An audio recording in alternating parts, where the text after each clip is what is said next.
Okay, I guess we're live. We're live and we have coffee.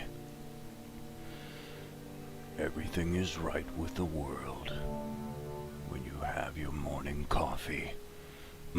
So delicious. Cures what ails you. Alright, where are we on our... This will turn on the webcam. And don't freak out. If you're late to the party, it just doesn't freaking matter that much. We're talking about hundreds and hundreds and hundreds of hours of animation. Statistically, it's impossible that you could have missed anything important.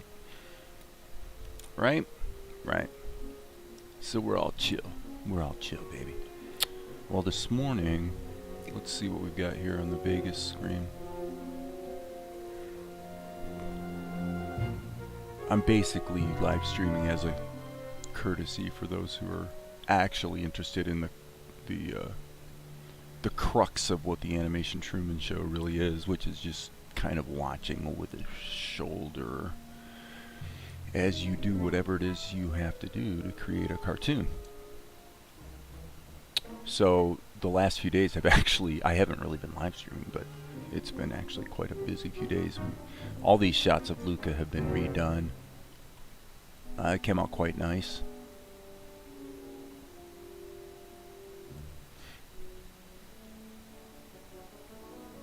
Humming right along. Just that shot was rather changed. Not a ton, but a little bit. I may ultimately go back and even modify those Luka shots even more. But we shall see. This shot, likewise, was totally redone yesterday. And we're getting to the end of the road here. So, what have we got? Well, this is the part where Luka crosses the river. And then this is what we're doing right now. Again, completely redone. I mean, actually, the Mel stuff isn't redone, but the Tianara stuff is completely redone.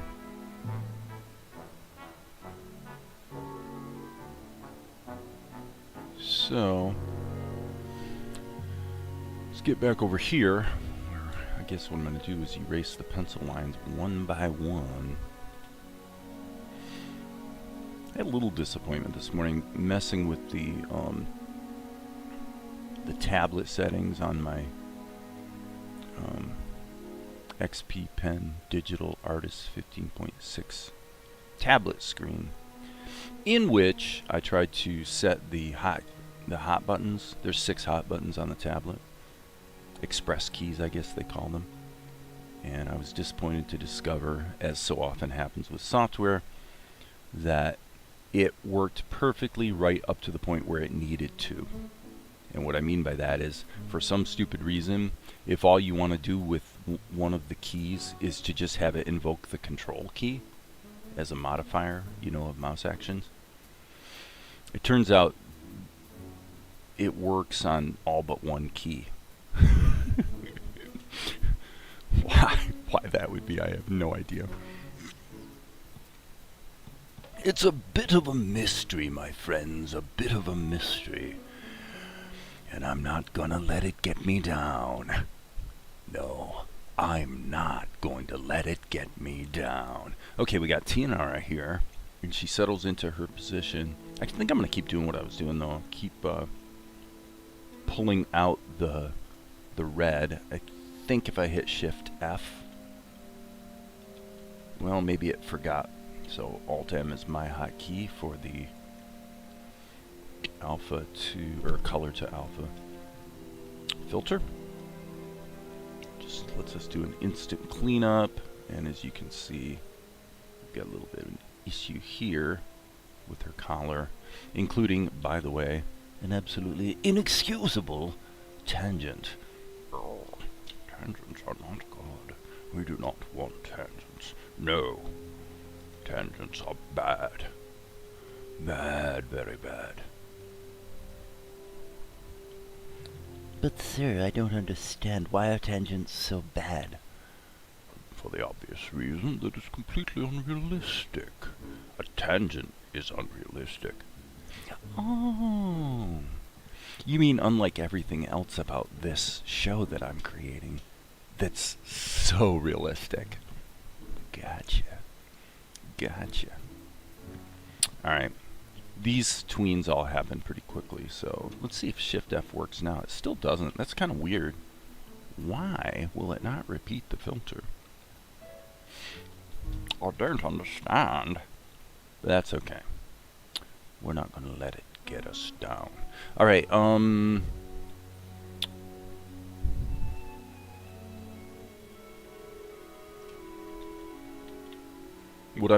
there's basically stuff that repeats in the, as we go through these cells.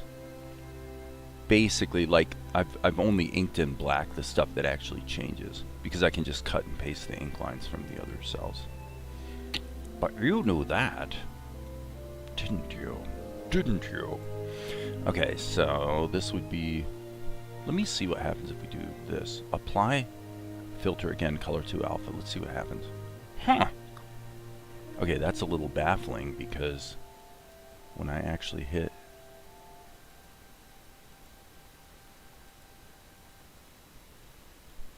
well, anyway, when I hit,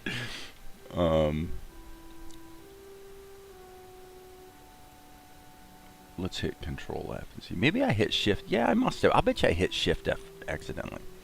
How silly of me. Okay, so now that looks like radically uncool, but only because I haven't done this yet. Actually, I need to do the opposite. I need to go here and select this stuff, but not. So this would be Alt to deselect the irises. Control C, and hopefully this will go absolutely famously. Control Shift V. Yep, that worked. So this morning, I'll tell you what's strange on the chat column here in the chat column is definitely showing nothing. Okay, so according to YouTube, I've got 2 concurrent viewers. So if you're out there, put something in the chat, just anything. Because like right now, the screen I'm looking at, you can't even, like I can't even type anything into the chat. It's bizarre. It's like YouTube keeps changing things with no warning. I'm going to refresh the screen and see what happens.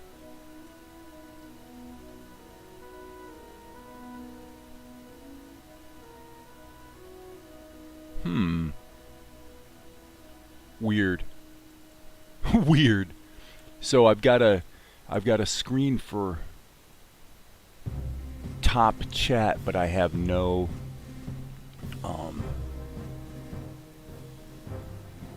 no ability to actually chat.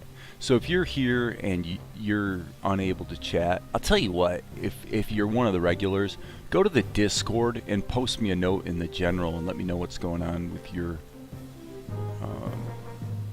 experience on the chat. I'll open up my Discord. On my Discord, in the general, actually, what would be even better is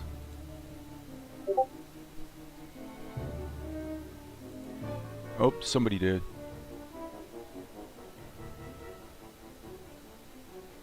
No.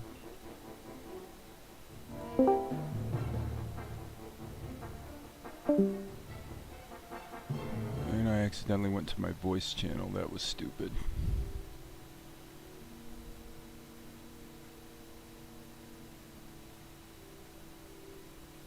Yeah.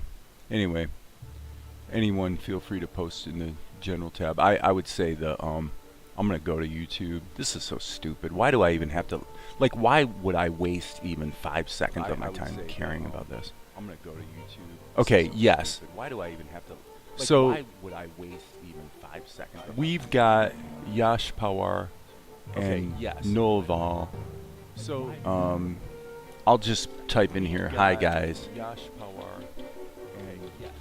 So I apologize, but in my standard streaming interface, I cannot see your chat.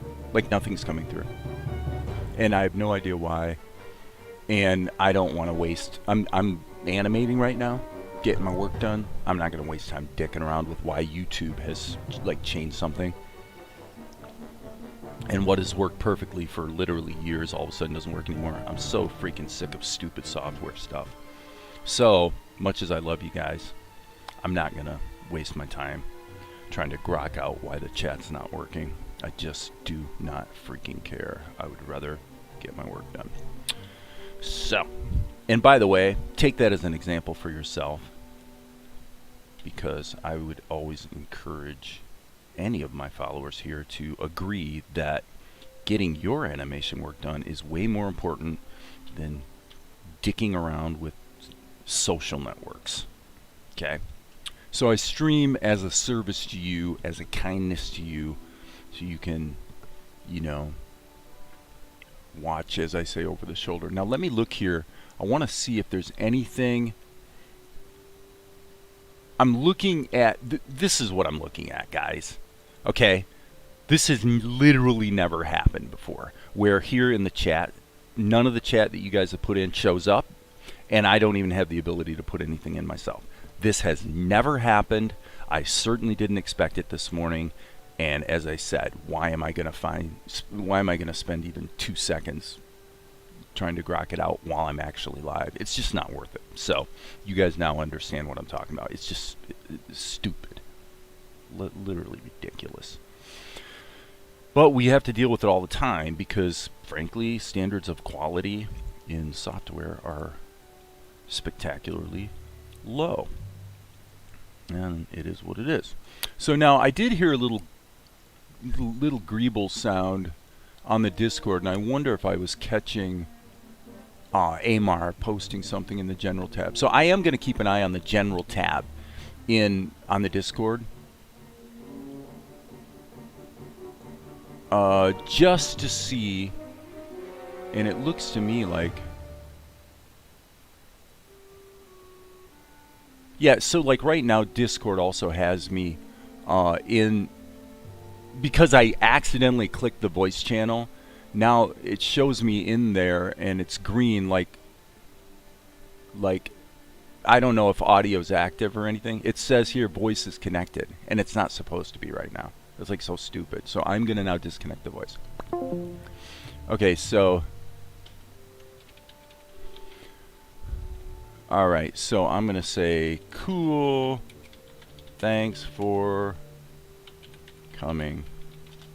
Alright, so just I leave it to you guys to do, you know, a little bit of chatting or a lot of chatting today. I don't really care. I'm gonna say that I'm just gonna get back to focusing here on my work, because obviously it is. I've been live streaming for 15 minutes and I've gotten probably 4 seconds of work done since I started, which is completely the opposite of what I intend to accomplish by live streaming. When I live stream, it is not so that I can then spend an hour and a half fighting with why YouTube doesn't quite work the way it did yesterday. It's way more interesting to get my work done, and if the software acts stupid, then we will just ignore it. Because you know, the problem is, if you any other view, the result is you literally just hours just disappear doing nothing, getting nothing done. You know, it's amazing actually how true that is. So okay, so what do we have here?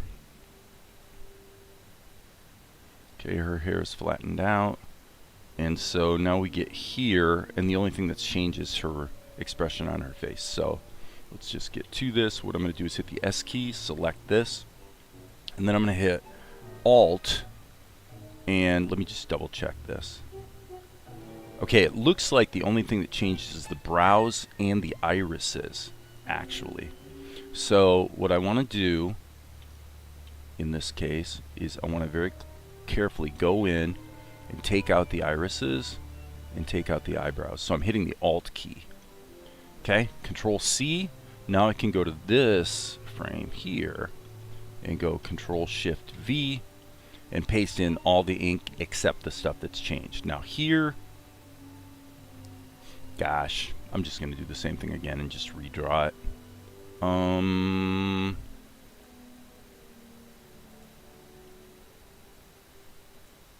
That'll work. In fact, this one, yeah, I do the same thing here. That's a tween. And then she runs away. So cool. We've got almost all the ink done. Just that quick. Just that quickly. It's amazing what we can accomplish when we actually aren't being silly gooses. Okay, B key. I'm going to go ahead and get this iris in here. Iris in here. Pupil in here. Now, what do we want to do with the eyebrows? She kind of does this little knobby. I guess we're going to let them bounce around and we'll see how that feels. She's basically looking at Mel going, geez, what's he going to do kind of thing, right? Now she's a bit baffled by the fact that he went, and in a moment I will show you guys what's actually going on in this shot. It's a pretty cool shot, actually. In the show, it winds up being broken into 3 different shots.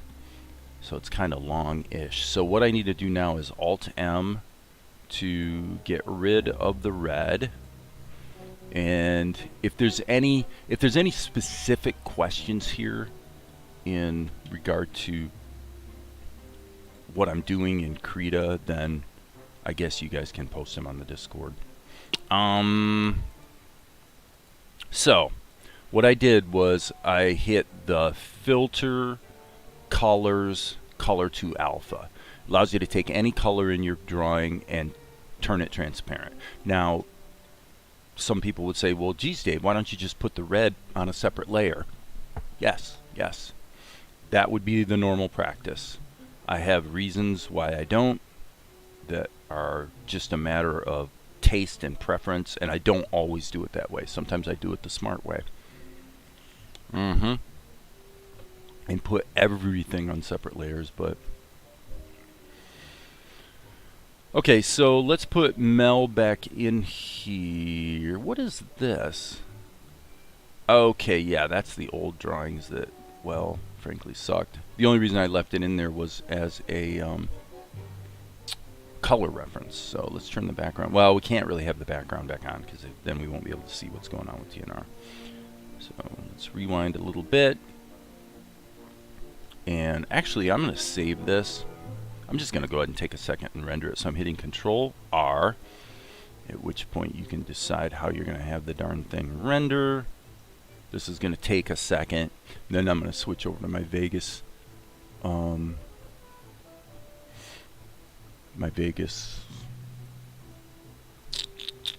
Screen and just look at how it's playing. I wonder if when I set up the, I'm going to look at the, while I'm waiting for it to render, I'm going to look at the parameters of my live stream, and I wonder if I actually just changed something in the live stream settings that made the chat not work.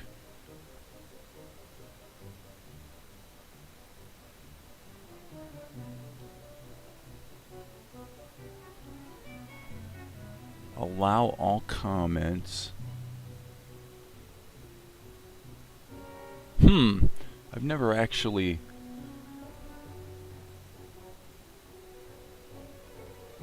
Well, I didn't disable comments, but I assume that chat and comments are not the same thing. Customization. Yeah, it says live chat and live chat replay. So yeah, all indications are that there's absolutely nothing wrong here, but yet the chat window shows not a bloody thing. So yeah, that's pretty bizarre. I can't even emphasize. Literally, that's never happened. Okay, every day there's some new exciting change. It's usually because wonderful companies like, well, you know, let's say Microsoft, for example, are protecting me. Oh God, I'm so glad that they're protecting me. Oh God, thank you, Microsoft. for protecting me from myself. I love it when you, my Windows 10 machine, I love it when you completely reboot the machine and everything that I had open disappears.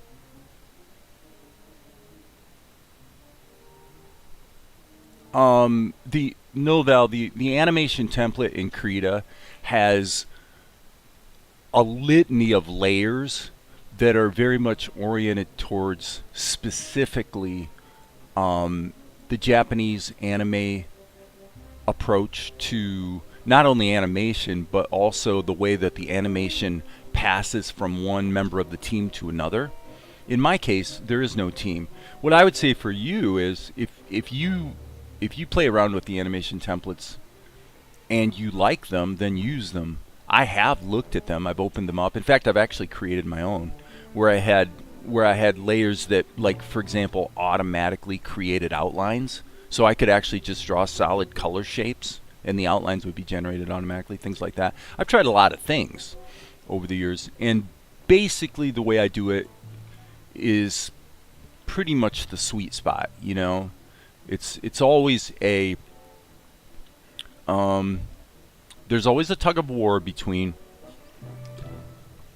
think about what a template is. Like when you create a template, which are very useful obviously, but when you create a template, what you're basically saying is these are the parameters and the setup that I seem to need over and over and over and over, so I'm going to save myself time by having it all baked into my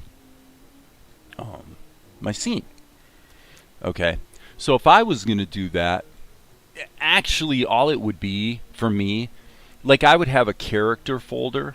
I would have a character folder, and then I would have a shadow, probably a shadow 2, shadow 1, ink, pencil test, and colors. So I'd probably have 5 layers. In recent days, I experimented with putting the color in a folder so that each individual color is on its own layer. That's how Ed Tadeo does it. It makes color correction easier downstream. And it's a good example of the trade-off. The trade-off is, yes, you do have more flexibility, but on the other hand, you also have this really growing list of layers. Okay? And this is something I've observed with Krita, and I've observed it with Blender, is that there is a definite tipping point where the flexibility you give yourself, which the animation templates obviously have lots of layers, okay? The flexibility that you give yourself by having lots of layers, there's this tipping point where what you find in practice is most of your time is spent navigating the outliner, trying to find the right layer on which to do an operation. Okay? The opposite of that would be kind of what I've done here with Tianara with the red lines, where you just put everything in one layer. It's a very clean layout, very simple. The question is, what price do you pay for not having the flexibility of things all in their own layers? And the fact is, you do pay a price. Sometimes you wind up having to do some really meticulous erasing, and so that's a long answer, but the short answer is that the templates just aren't that useful for me. They're not smartly built around my way of working, right? So there you go. I appreciate I gotcha.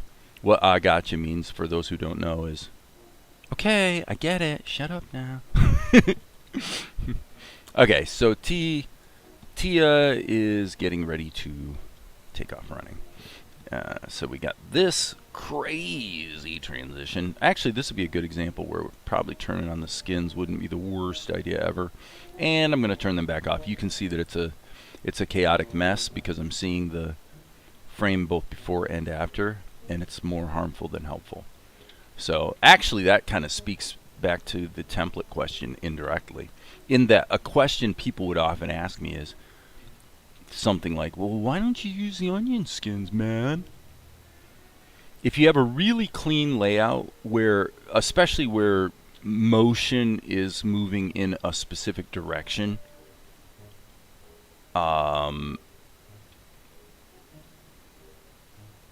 then onion skins are great, especially for like facial expressions and things like that. Well, now that I'm thinking about it out loud, actually the answer is if you're moving in one direction in time, in other words, if you're animating forward, then onion skins are really good because you only see what's behind you. Sometimes they're useful for finding the midpoint between two drawings, which is what we have here. What I find is 80% of the time at least, if I've got keyframes on either side of a tween, unless it's a really clean, simple drawing, like all this pencil test stuff is making it really difficult. Usually it's just like more pain than it's worth. So then what I do is turn the skins off, and then I say, well, okay, let me just put my tablet, my stylus, just put it down on the screen where the prior position was, like right here. You can see the mouse wiggling around, and you can see where we're going. So I just do that.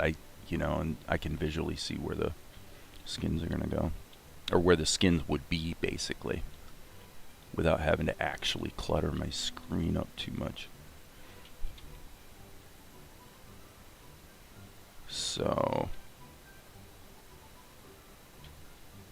alright, so she winds up kind of leaning forward here, so there's a definite shift in body weight. I don't like what I did right there. Let's try that again, friends. That's better. Just a little change.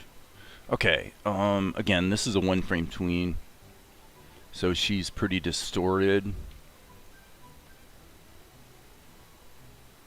I'm going to go ahead and hit Control F, and apparently that's the wrong filter, so let's do Alt M, which is the hotkey I set up for it. Okay, so now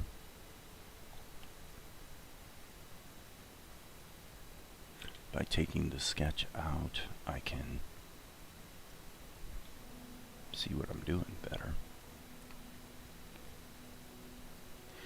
It probably should be noted that her collar is, in fact, a different color than the rest of her garment, so it probably makes sense to make sure that it's completely, yeah, like right there, that won't work, because this color is not gonna, this is not supposed to bleed into the other color. So there we go.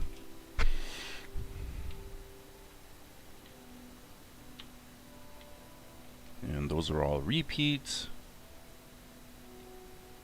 Okay, here we go. Now we're gonna go get the hair in there, lock that. Man, I'm so close to the end of the road here on this 48-minute pilot. It's kind of amazing. Okay, now this was actually done with Liquify, as was that. So the truth of the matter is, this needs to be inked and painted, and then these shots don't even need to be done. Hold on, I'm gonna sneeze.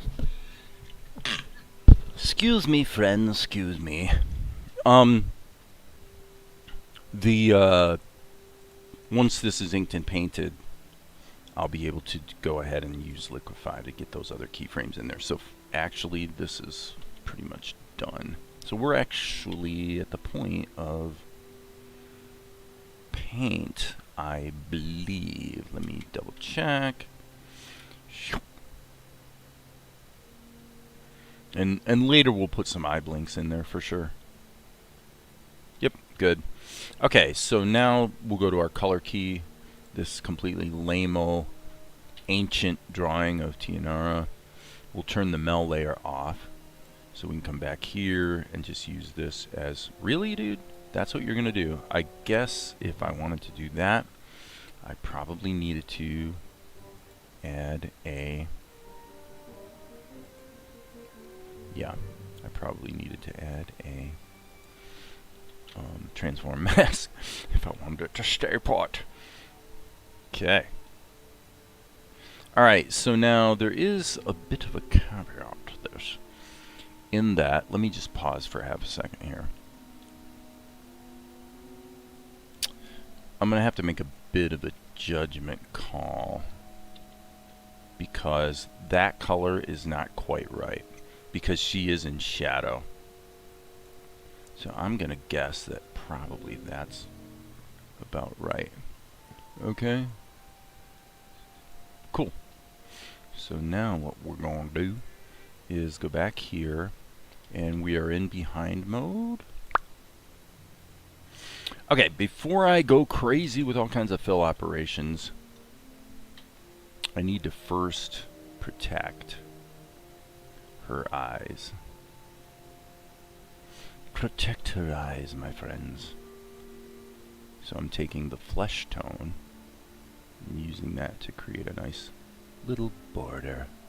A nice little border for Tianara. Ah, yes.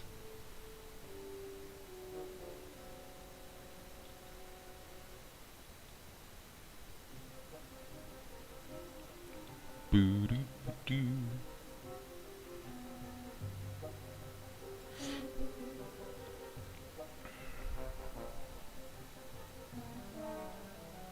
Okay, now here's crazy tween. I'm just getting the one eye done here right now. Then I'll come back and get the other one like so. Again, one frame tween. Not trying to be a lazy bum, but we do have a bit of latitude on one frame tweens, in that they go by so quickly that your eyeball doesn't really digest the fact that it just saw what it saw, and that means that you can be a little sloppier, and the audience will never know. It'll be our secret. You'll see. Okay, I think we're done with the eye protection. Looks like well, I guess that's supposed to be a little bit of a squinty thing, but I don't like it. So I'm going to hit G-E and just erase that little bit right there. Back to B-E. Okay, are we ready for fill action? I think we might be. Let's double check the neck though. One, two. Oh, right there. Yep, right there. Okay, cool. Now things are going to start to move quickly. Fill operation, behind mode. Looky there. 1, 2, and by the way, I think she's got a hand in this first frame. So, okay, very good. Just keep taking our time here. We are making the bold choice of putting the color and the ink in the same layer. Usually that's not a good choice. In this case, one of the reasons I don't mind is because I know that I don't need to lighten up the ink lines, because everything's taking place at night. It's like a really dark situation. So, right there's a glitch. Yep, I saw it coming. Fill. 2 fill operations. Now this is where we land. Okay, now what we need to do is, gosh, I guess we need to do the color of her eyes before we can do the,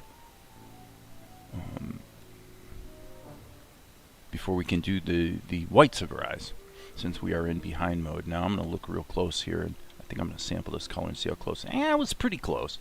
It wasn't totally on, but I was definitely close. Okay, so fill operation here. Oh, she got such pretty eyes, doesn't she? Tianara is a great character. I love Tianara because she's got moxie. She's a strong. I like strong female characters. She doesn't take any guff. Well, that's not totally true. She will take a certain amount of guff if it serves her purposes. Okay, so I'm going to hit the G key and change this to raw mode so I can just zip right in here. And by the way, actually, let's strike that. Let's go here. I made this brush the other day. This is the same as my pencil, except this one is in, well, you guys can see. See what it does? Okay, now we have a problem, because when I switch brushes, it switched to normal mode. But this is quite useful. The thing is, by using a brush instead of using the freehand path tool, I don't have the issue of curve interpolation, which is basically a smoothing. It adds this smoothing that's absolutely useless. I've never had any use for it. It's never proven to be a win. Oop, I forgot this one. Gosh, how did I manage that? I guess I was working backwards. Is this a blink? No. Okay, boom. So we're still in behind mode. But yeah, this is quite useful. So again, for those who are maybe coming new, I haven't looked at how many people are watching the stream. Looks like only 3. So if you're finding there's an issue with the chat, which you will, I think. I have no idea what's going on. For some reason the chat's not working today. I blame YouTube. I double checked all my settings. Everything's fine. Everything's the same as normal, I should say. In fact, my whole live stream setup is a complete duplicate of the same settings I always use. So nothing's changed on my end. But inexplicably, the chat doesn't work. So if that's a problem for you, if that causes you to have a cow, then go to the Discord and you can chat there. So I'm leaving the in Discord, it's the general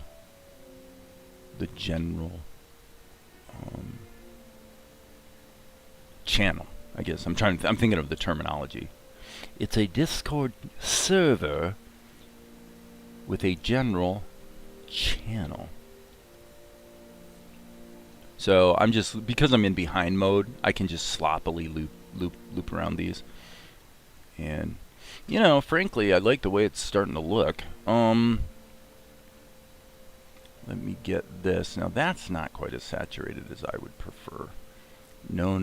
So I am actually going to kick that up a notch, friends. Kick it up a notch. That's what I am going to do. Boom. Yeah, that's better. Boom. Boom. Just looping. Because we're in behind mode, it's impossible for us to accidentally copy over what's been done before. Now, this color here, I have to say, I'm calling into question a lot of these colors, frankly. That is really way more accurate to Tianara's hair color. Okay, well, maybe not quite. I'll know it when I see it. Not bad. I'm going to go see if I can find a more. Well, the thing about it is that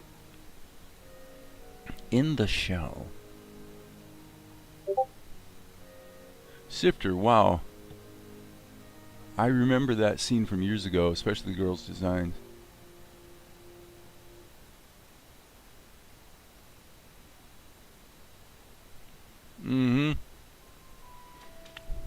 Good comments. Yeah, yeah, the scene, I mean, it's like this scene here. I mean, this is ancient. You know, I'm remember when I started doing the show, I started working in reverse. Okay. I did the last stuff first because I figured at the time that, well, look, my abilities will improve over time.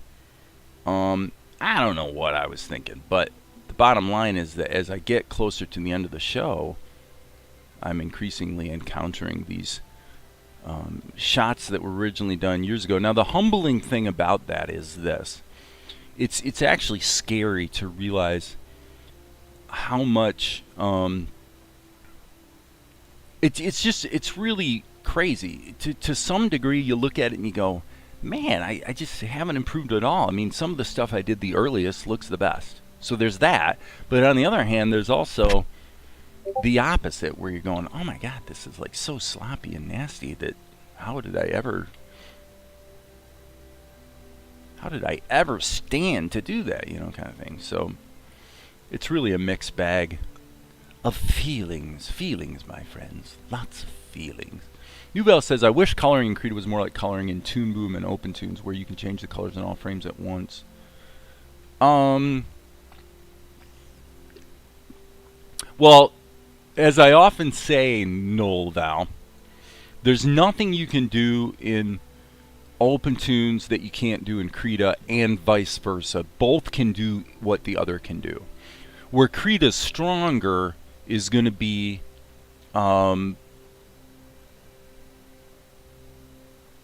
anything that involves a compositing stack, throwing in quick and dirty layers, baking layers together, any of that kind of stuff, the kind of stuff that, you know, Photoshoppers do, that's going to be stronger in Krita, but you can do it all in OpenTunes. You can do it all in the schematic. You've got blending modes and all the rest.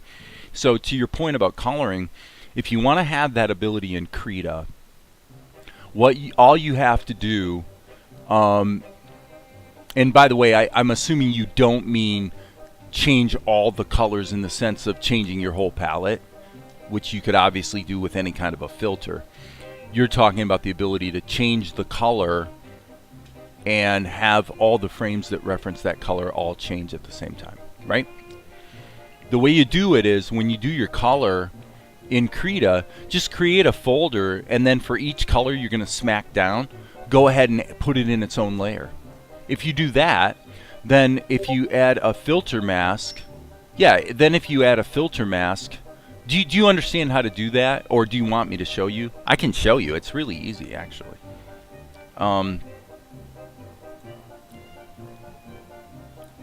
So for example, here, I guess I'm at a good place where it would make sense to maybe demonstrate that. Let me sample this color for her collar. The collar color. Okay, so the way you would do it in Krita is like this. You would add a layer for color, and then typically what I'm going to do is I'm going to name the color based on what it is that's meaningful to me within the scene that I'm working on. Okay, so a lot of times that'd be, I wouldn't call it red, I'd call it hat, for example, if it's a hat.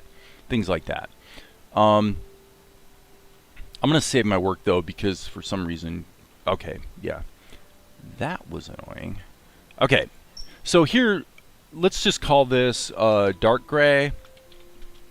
Or you could call it her collar.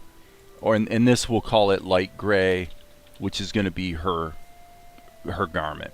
Okay, so what you would do is you would add a layer for each color you want to use, and then hit Control-G to put them in a group. Okay? So now if I sample this color, the downside to this approach is that you're going to want to have to create keyframes, right? So here, the easiest way to do it is just go boom, boom, boom. Just zip through as fast as you can. It'll take all of 10 seconds. And everywhere that there's a keyframe where something moves, go ahead and just add keyframes in advance. Okay, there we go. So that's done. Okay, so now what I do is I go ahead and deal with the dark gray. So I'm just going to go, I'm going to hit the period key to just toggle forward to the next frame. Oh, we got a leak, so I want to fix that. I don't want to be so sloppy that I'm going to tolerate leaks. That's not cool. So I'm going to hit the B key and just... And by the way, we're still in behind mode, so for what that's worth. Okay, fill tool, boom, boom. Technically, this keyframe is not necessary because she didn't actually move. This one's not necessary. This one will be necessary. Okay, so we're done. All right, so now if you said, well, I want to change the color of the collar, all you do is just add a filter mask. Add a filter mask, probably a curves.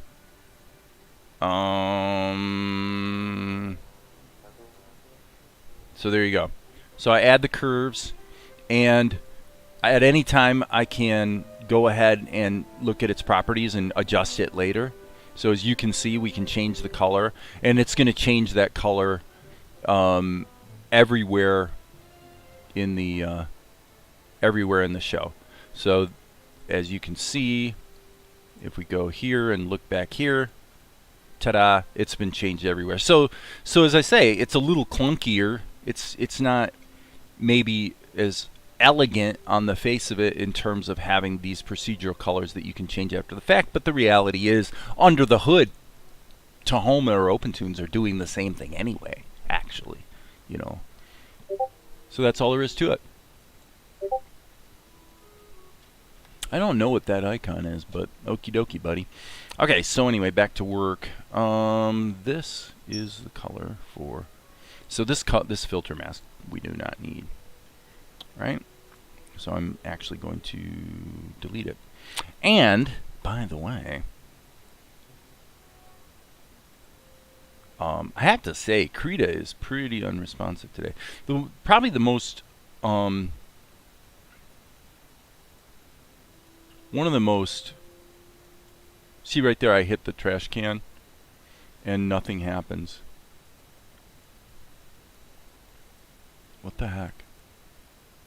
I right mouse click, and nothing happened. So the thing that I've been finding a little strange with Krita is that and this happened with an earlier version as well, of an earlier version in the 5 series, where it was real performant, just fun to work with for a couple weeks, and then all of a sudden, out of the blue, for no apparent reason, the responsiveness of the, without me changing anything in my settings, the responsiveness of the interface just instantly, one day, just was palpably worse. So here I click on this group. Click. Takes about a half a second to decide to go there. Click. Right mouse click. Nothing happens at all. That's new today. So that one, I right mouse click, and the settings come up. Right mouse click, you can see that the settings, the pop-up menu comes up. On the transform mask, or color adjustment, I should say, filter mask, there is no right mouse pop-up. Clicking the trash can does nothing. So yeah, it's bizarre. I mean, I've never... Probably somebody would say, "Geez, Dave, you probably have all kinds of viruses on your system." That's an interesting thought sifter, because over here in Vegas, one thing that I do when I run Vegas, I actually launch Vegas with a batch file that cleans out its temp folder. That's a great point I never thought of. Is there a way to sort of clean out the temp folders in Krita? I've never... See, there the filter mask disappeared. Look at that. It took like 12 minutes for it to happen. It's just bizarre. Yeah, so if you know a way to sort of like clean the cache, so to speak, I would do that every time I run Krita, frankly. I think that would be awesome. And it does make sense. It sounds like a reasonable theory about what's going on there. Okay, let's grab this color. And I am actually not going to use this light gray layer. So click, trash can. The icon disappears, but the layer doesn't. Boy, it's strange. There it finally disappeared. It took like 12 seconds for that layer to disappear after I deleted it. Let's try this, friends. Let's go ahead and rerun Krita. What do you do? If you want very fluid interactivity, then you are better off working with Tahoma, frankly. You just are. What keeps me going with Krita? It's hard to explain. Something about the way it works just hits a sweet spot for me, even though I constantly bump into these goofy little like temporary performance issues. I said temporary because I was looking at the chat.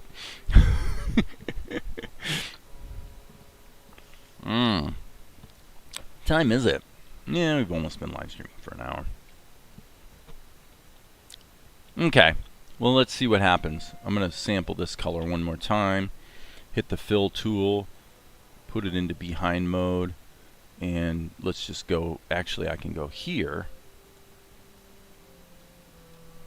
and I'll just go ahead and put these in the color layer, so to speak.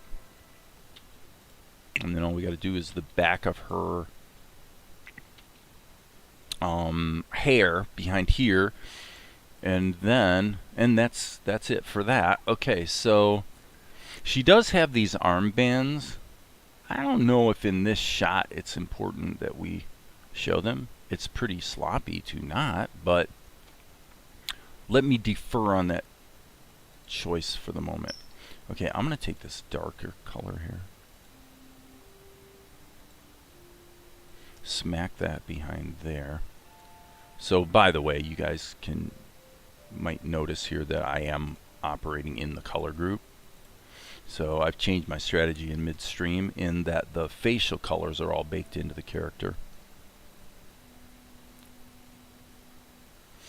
And the clothing colors, well, and I can't remember if the hair was baked in or not. Okay, we're good. We're good on color, friends. Okay, so now let's not be complete lazy bums. Let's grab that color right there.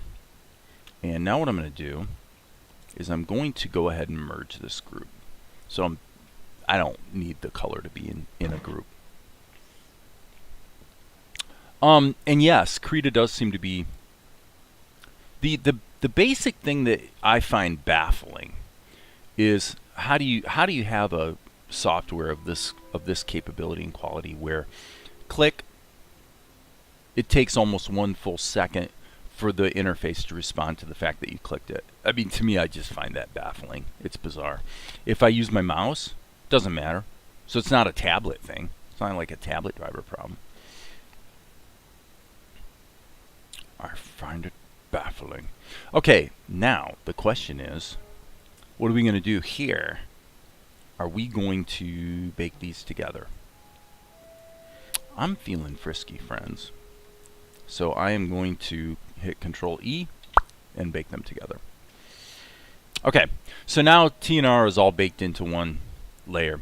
So the thing we're going to deal with here very, very deftly is this. I'm going to go, I think I'm going to hit the B key. Let's go back to this brush. Okay, so there we go. Right click, wait, wait, wait, wait, wait. Nothing happens. Right click again. Oh, there it came up. All right. Here, I guess we don't want to be in behind mode, do we? I'm just going to add this.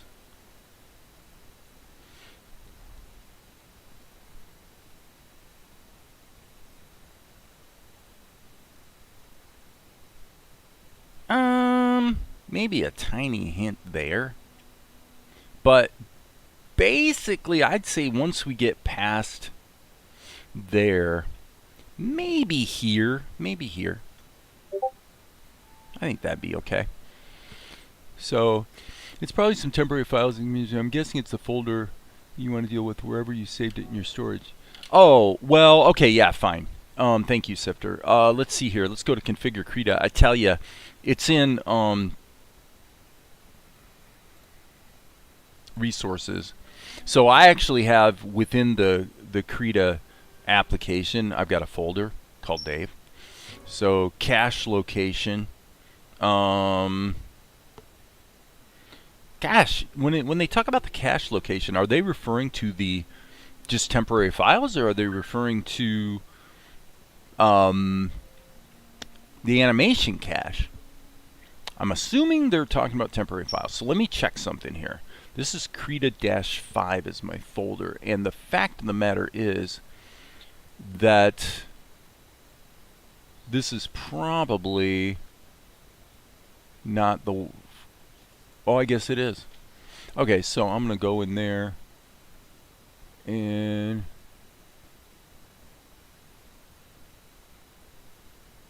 Do you know what the what would be the temporary files that you would delete. I'm asking for trouble because I have my resources and my quote-unquote cache in the same place. So I'm sure that's asking for trouble.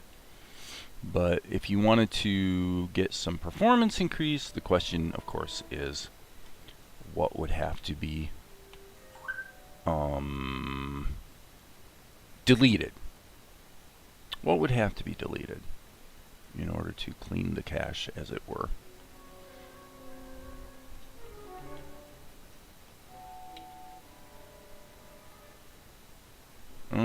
Don't like that. Put a little bit more muscle behind that. So I would think if I want to maintain that more intelligently, probably step one would be to put the resources in the cache in two different places. Probably put the cache as a subfolder of the resource folder and call it cache. That's what I'm thinking. Okay, cool beans. We're getting close here to the end of the road, folks. Zuko is saying blurp, blurp, blurp loudly over and over, and that's because Valerie just walked through the room and then she went into the kitchen, and of course he's calling out to her. So, what else do we have here? This can be deleted. Okay, that's our color key. And now what I'm going to do is hit the B key, go back to here, and now with this we're going to just go ahead and give it a little bit of outline action.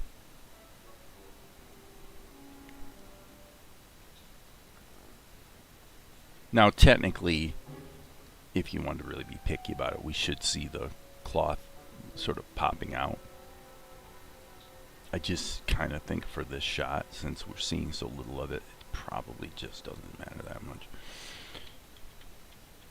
Okay, right here, let's rotate our screen, zip in.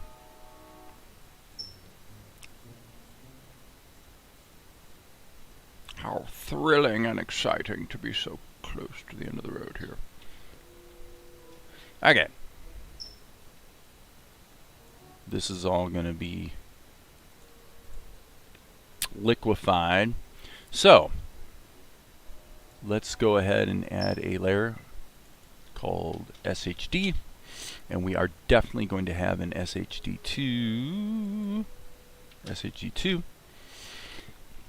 Okay, shadow. Okay, I'm gonna go insert. Okay, that's interesting. Okay, it's one of the quirks of Krita. If you select a cell, like to me, if I go anywhere on the timeline and select a cell, and I start drawing, I should be drawing into the layer that that cell exists on. In point of fact, that is not what will happen. What will happen is whatever layer is actually selected over here, or obviously over here, that's what you'll be drawing into. Somewhat counterintuitively, it is, however, not the case that if you can have any layer selected at all, and if you grab the cells and move them around, you can still you can still edit them. So what becomes a little confusing is if this layer is selected but this cell is selected, when I hit insert, the question is which layer gets a blank keyframe. That's the question. You would think if operations on these little boxes always operates on these little boxes, then you would think that the insert key would insert a keyframe here. It doesn't. So it's going to, if you hit insert, it's going to insert a keyframe on whichever layer is selected. So I would personally call that yet another one of the many mistakes, that's baked into the Krita development, because there's a lot of them. I think the reason for it actually is that I think the Krita development team is really mostly very much from the paradigm of trying to serve painters, not animators. Because most of the stuff that is, more relevant to the needs of a photo shopper kind of person are really pretty good. I mean, that's where Krita is pretty darn strong, actually. So that would be my guess. I think animation's been a nice add-on that, in truth, is not that important to the core Krita development team. I could be wrong about that, but that's my guess. So what has to happen is they need. I think when animation was added. Oh yeah, hey, thanks.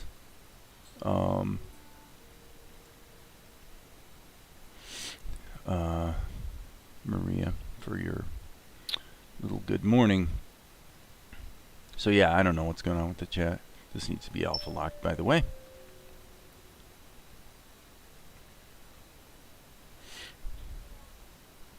Don't know, don't care. It's just one of those cases where YouTube's behaving differently from normal for no apparent reason. So, not my problem. Not my problem.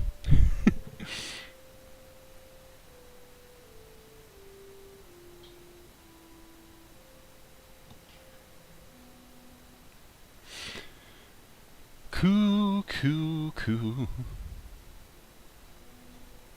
So we're just going to take our time, get some shadows in there.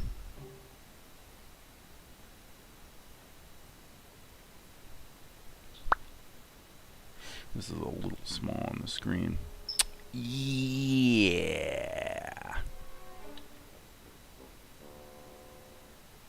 Okay.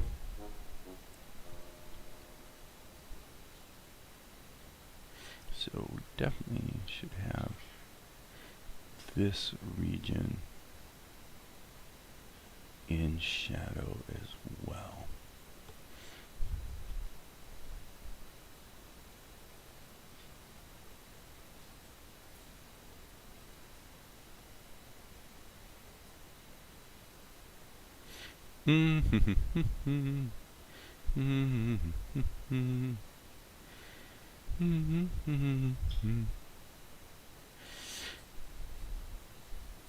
Wuthering Heights Zoom meeting that you're excited about. Well, that's good. It's always... Oh, come on. Oh, come on. Undo. Always fun to be...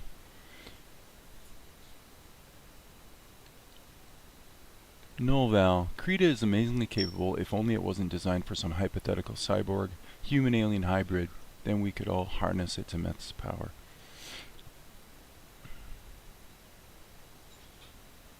I don't know. I don't think it was... I mean, I understand you're joking around, but...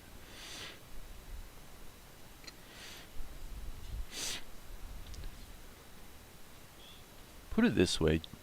Generally, all the capabilities that you would want are there. They're quite present in the software. There's almost nothing you could want to do in the animation space that the basic capabilities of it are not already in the software. Let me put it this way. If you want to understand my thinking on this, you can read a book. It's freely available online. I believe it was called the Unix operating system because it was about the programming mentality surrounding the development of Unix. But anyway, but it's really a programming book. So the problem becomes when software is opaque. Okay? So in other words, think of it this way. Imagine you have a program. Let's keep it simple. Let's say it's a business program. Okay, so it's some sort of business program. So there's a database involved. And the database is a mechanism by which you keep track of your customers. Okay, so that's a pretty common use case, right? That's a simple example that everyone can relate to. So then the question becomes, how do I access the list of customers. Okay, you know, I have to change John Smith's address, or I have to add a phone number, a cell phone number for, you know, Mike Jones, and Cecilia Hagerschmidt has changed locations, and blah blah blah. Okay, so we have to, so that's the fundamental problem that we have, is that we have to access and edit and change the data in the database. Okay, so that's something that comes up every single day. Common problem. So now the question one must ask oneself from the standpoint of the developers is how exactly do we give our customer access to the data? Simple question. Let me look at something here real quick.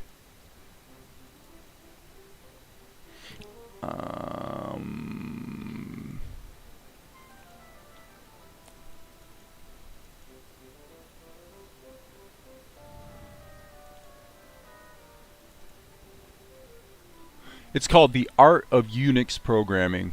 It's called The Art of Unix Programming from 2003. Okay. So the question is and by the way, we're not even going to consider security. Okay. If it's a security question, then your mindset, actually think of it this way. Number one, what if the customer accessing the database to bring it up to date was simply a matter of opening up a stupid text file? It's just a text file. You open it up, it's a list of, and it's just tab delimited. So you've got the name, you know, first name, last name, company, separated by tabs or something, just like a comma delimited or a tab delimited text file. Okay? All right, well that's really simple. Any fool at any time can go in and edit that data. Okay, so now in today's climate, obviously, everything's about security.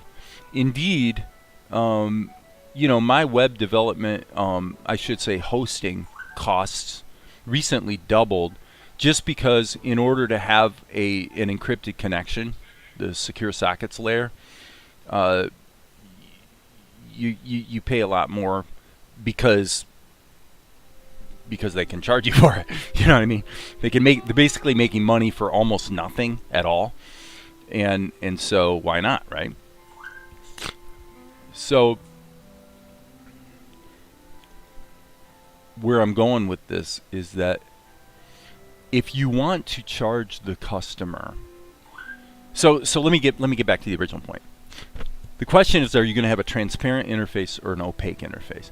An opaque interface says, well, you can edit the customer database, but the only way you can edit the customer database is like what I'm about to do right now in Krita. You have to go to a window in the program, and then the developers have provided you with an interface to the data. Okay? So now what are the problems with that? Number one, we're assuming the developers made good choices in terms of how they allow us to access that data. Number two, we're assuming that the developers did a good job of not creating a buggy as hell interface that is so maddening that you want to claw out your own eyeballs because they did such a bad job of programming it. But that is what you are buying into when you buy into an opaque interface. You're basically saying, developers, you're so freaking much smarter than I am. You've got such a better idea of what I want to do than I do myself, that I trust you to provide me with a wonderful way to access and edit my data. Well, there's another reason that almost goes back to the security question, why you might want to do it that way, which is this.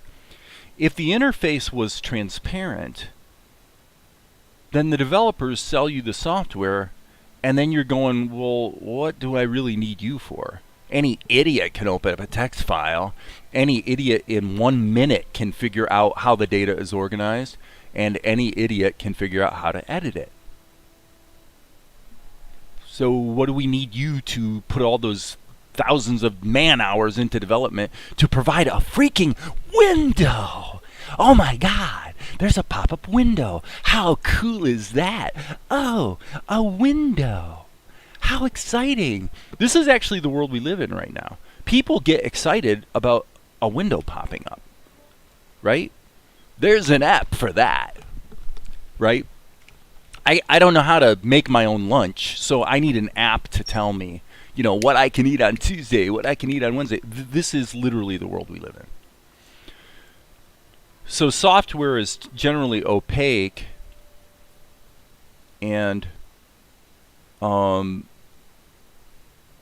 just overrun with hubris in the development for the reason that, in large part, we as consumers have asked for that. It's really what we've asked for. It's a bit silly. So what's the point of all this? Well, the point is that, generally speaking, Krita has a very opaque interface.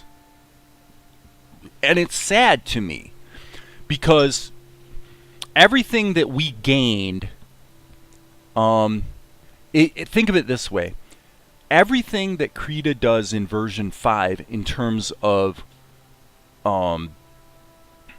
animation, like the transform masks, literally everything that came with Krita 5 was simply the developers providing an interface to capabilities that were already there for years. And that is often the case with creativity-oriented software. Often the case. It's more often the case than not.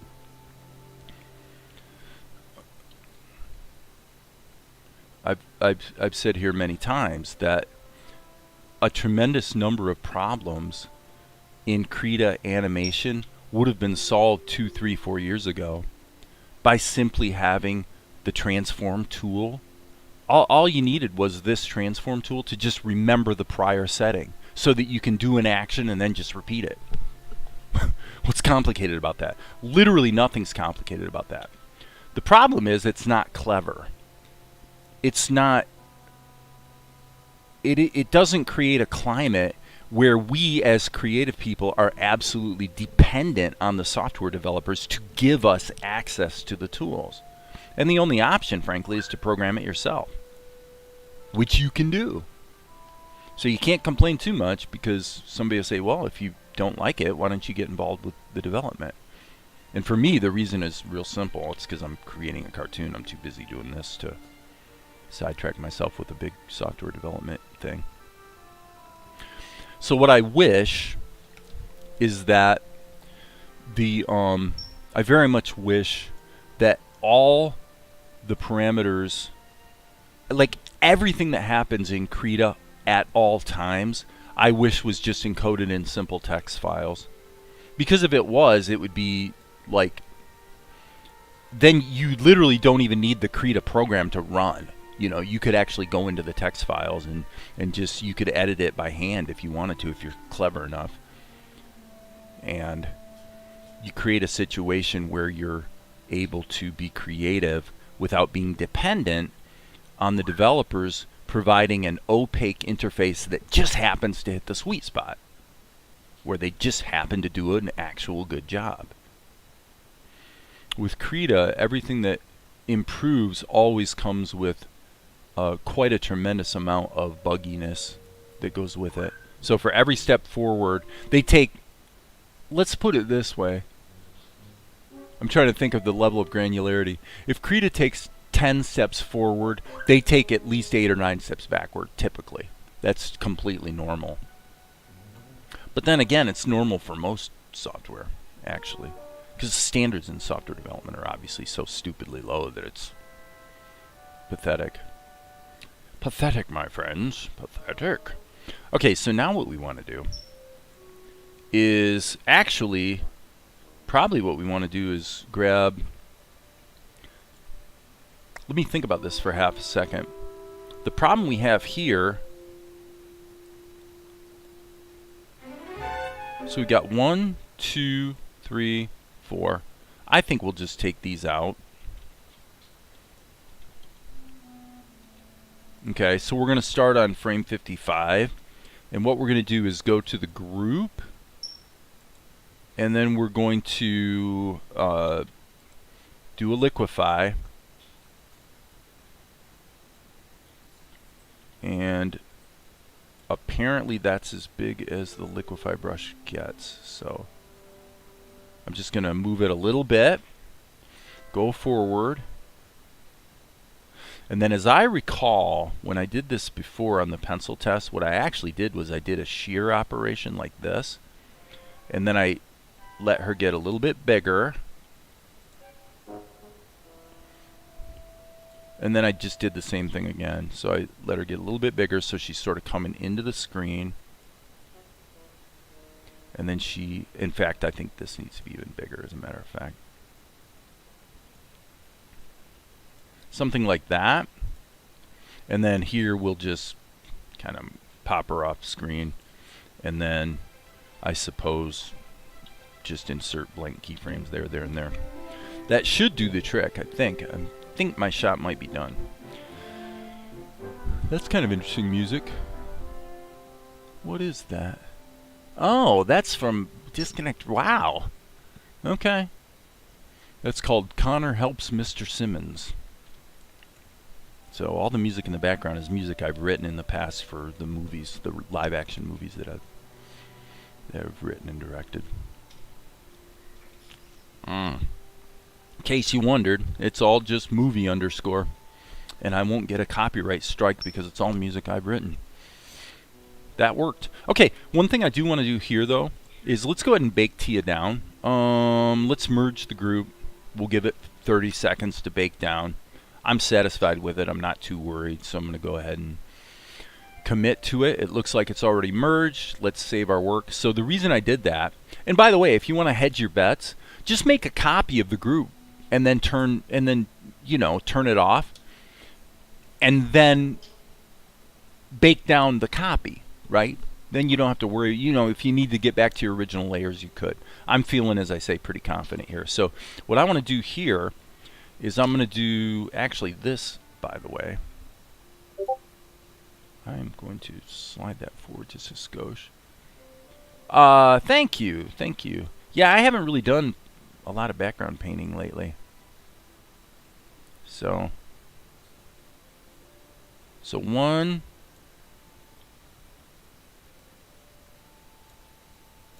And I'm going to hit the down arrow a couple times just to get rid of that little hiccup at the bottom. Okay, so now what I want to do is I'm going to go blur. I'm going to do a motion blur. And if we crank it up, you can see what the angle is. So the cool thing about motion blur here is you can pick an angle. And in my case, it's pretty much correct right out of the gate. So I think we're going to go about 15. And then what I'm going to do is I'm going to go F, Control F, Control F, Control F. So I'm just going to multiply this. So I'm doing it 10 times. And I actually think I don't like that. I'm going to go back to motion blur here and actually try a... Yeah, it is better. It's more effective if you actually... Let's give that a try and see how it looks, okay? I love it. I love it. Cool. Let's see what we have, friends. I'm going to actually, I'm going to render this and then go ahead and pop open the show here and see what we have. Because as I said, this shot is, this shot is actually split into 3 different cuts in the show. So, but yeah, we're getting scarily close to the end of our 40 minutes of show. You'll see here in a minute when we jump over to the Vegas timeline. We've reached the point where the 3 kids coalesce as a group and figure out what their plan is going forward, and they all kind of put their hands together, like we're on the same team kind of thing. And I do believe we're probably less than 1 minute from the End of the show. So I'm going to go 1, 2, 3, 4, 5. Okay. So as you can see, guys, there's been a lot of animation done the last couple days. All these shots of Luka are new. These close-up ones of him have actually been completely redone. The only thing in this whole section that I kept from of old is the soldier stuff. Their stuff looked pretty good. These shots were, like this one, is from when I was really first starting to use and figure out a workflow with Krita. And I've seen that to be the case over and over. Some of the best stuff in the show, for whatever reason, seems to have been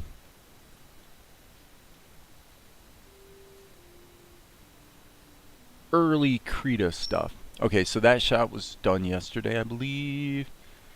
Let's keep rocking here. So right here, we're coming up to the shot that we just did. As I say, it's divided into 3. So watch what happens. Luka goes, scurries across the log. There's the shot we just did. Tianara shows up. Melchizidek resolves to go forward. She's looking at him. And then she resolves to go, boom! And then zips right past him.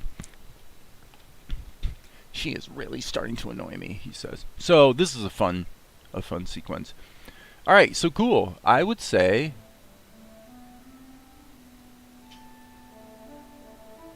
gosh, you know, everything looks good. Obviously, Mel's a little cartoony here. Kind of a cartoony thing. But it feels good. So we'll stick with it. Jump, jump, jump.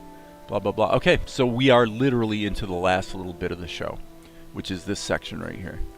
Okay, and there's a lot of problems. This shot is actually okay other than the back of Mel's hair and Luka's eyes. So let's just jump back here and get busy. Fix, fix, fix, fix, fix. Luka's eyes suck and Melchizedek's hair is not quite right. So yeah, there's quite a bit of characterization problems in this last little bit of the show. So let's see what we have. Also see, that's what I thought. My methodology for numbering scenes changed around the period of time I was doing these shots originally, and so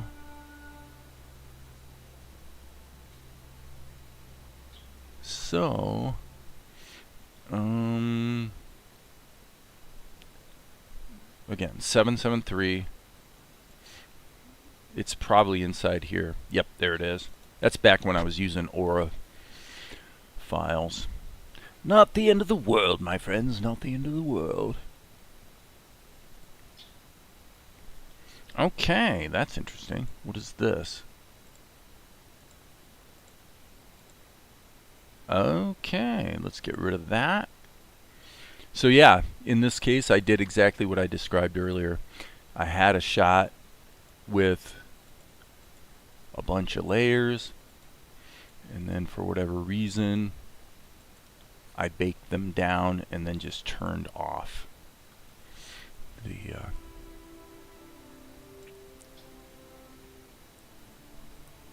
although I am wondering, Mel's eyes are looking off in this direction. Is this? I don't think there's any animation here to speak of. And where, oh where, is the lip sync? So my guess is that this shot was pulled into Tahoma. We better find out. Let's find out. Let's load scene 773, 773.tnz. If that turns out to be a Nogi. Ah, this is what happened. Okay, okay.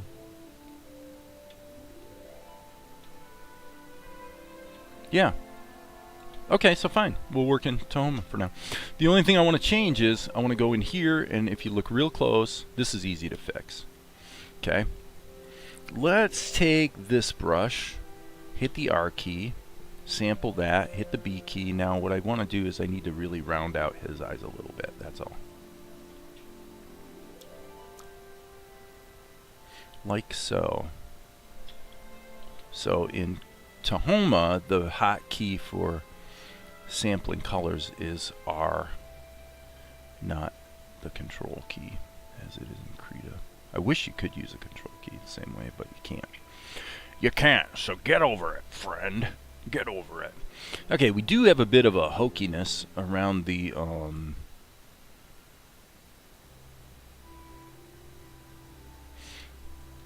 little bit of hokiness around the edges, so we'll come back to that in a minute.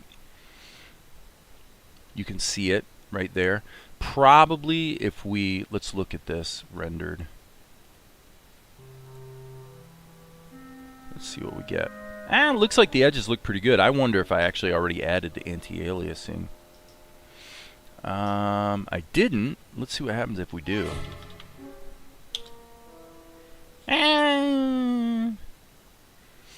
What happens if we turn on pre-multiply? Even better, actually. Turn that on. Let's see if that makes a difference. Yes, pre-multiply helps. There we go. Cool.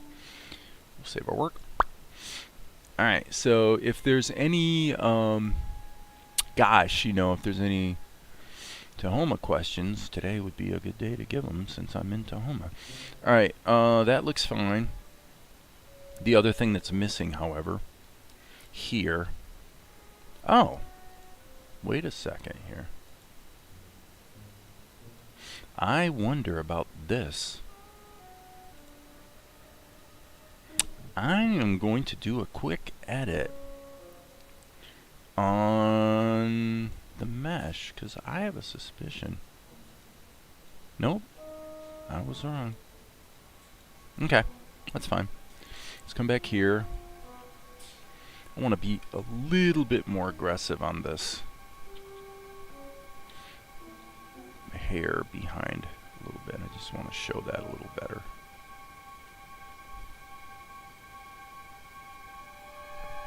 Morning, baby. I'm saying good morning to my baby because I love her with all my heart. I do.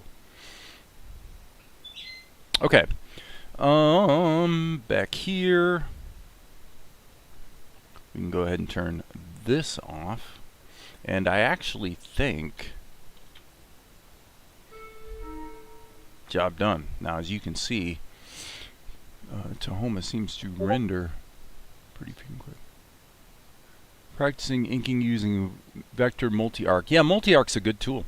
I like multi-arc. I don't actually use it because for me, you know, at the end of the day, I tend to get things done just as quickly and well by just using a standard brush with a little bit of smoothing for the most part. And in Krita, I tend to use the Bezier tool, but definitely multi-arc is a really, if you get used to it, it's like a really cool way to work. Okay, so one thing I'm seeing here is I think I'm going to do a little surgery here. Okay, so here's what I'm going to do. This drawing right here presumably exists in the extras folder. Okay, so let's save all. I want to go into the extras folder, grab this image, and I want to make Luka's eyes a little bit smaller, and I want to smooth out this little bottom of his chin. Okay, so I can do that here in, yeah, theoretically I could actually do it right here and then cut and paste it over. That's a little risky just because I have to get everything to line up correctly. Let's just do it the other way. Let's go to the extras folder. So I'm basically scanning through looking for this picture of the three kids all standing around together. And it should be in my extras folder. And by gum, if it's not, I'm going to be mad.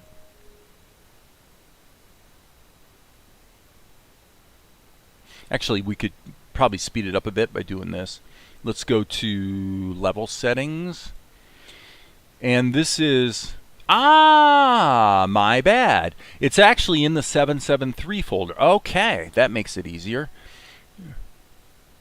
So, sorry about that. Let's just go to scenes. And oops, we don't want to have bad characters in there. Let's go to scenes, 773,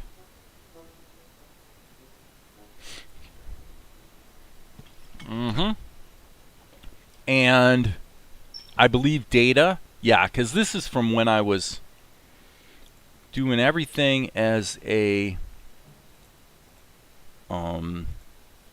ORA files. There's reasons to do it. It was kind of a neat strategy that I used for a short period of time. I was saving everything in the MyPaint format. But anyway, long story short is we need to bring it in here, smooth a couple things out, resave it, then bring it back into Tahoma. All right, yeah, okay. So here we will go. Let's just grab our good old-fashioned pencil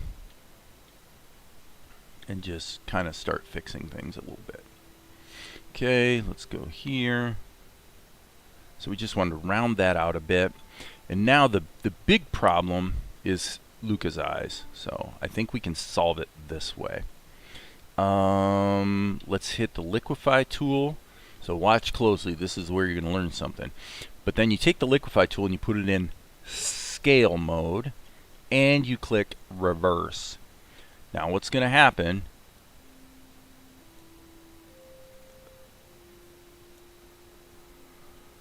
oh, there it was. Ah, that's like almost perfect. Nice. Okay, and by the way, while I'm here doing this sort of thing, I'm going to actually go, You have to make the moves really, really small. And then I'm going to take it off reverse mode and actually do the opposite over here. Boop. Very tiny move. Up, there we go. Now that's probably going to booger up the plastic tool, so we'll fix that here in just a second. And actually, I'm going to reverse that.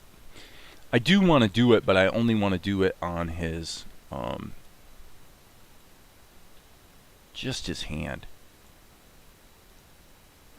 There we go. That's better. Okay, save that.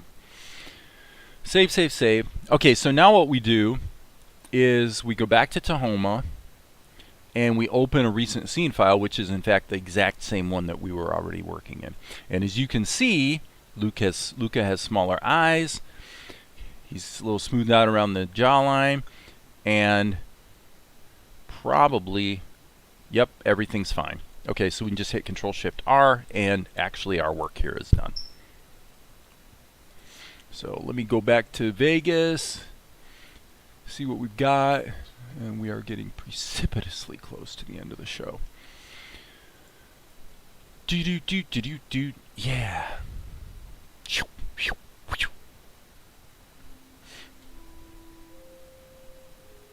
So there's the shot I just did. I'm going to make one more change just because I can. Let's go in here. Let's actually round out her cheekbone a little bit. So liquefy, back to regular mode. And once you click the interface, you then need to switch the modes. Otherwise, you're going to be bummed out to discover it's in the same mode that you were trying to switch away from.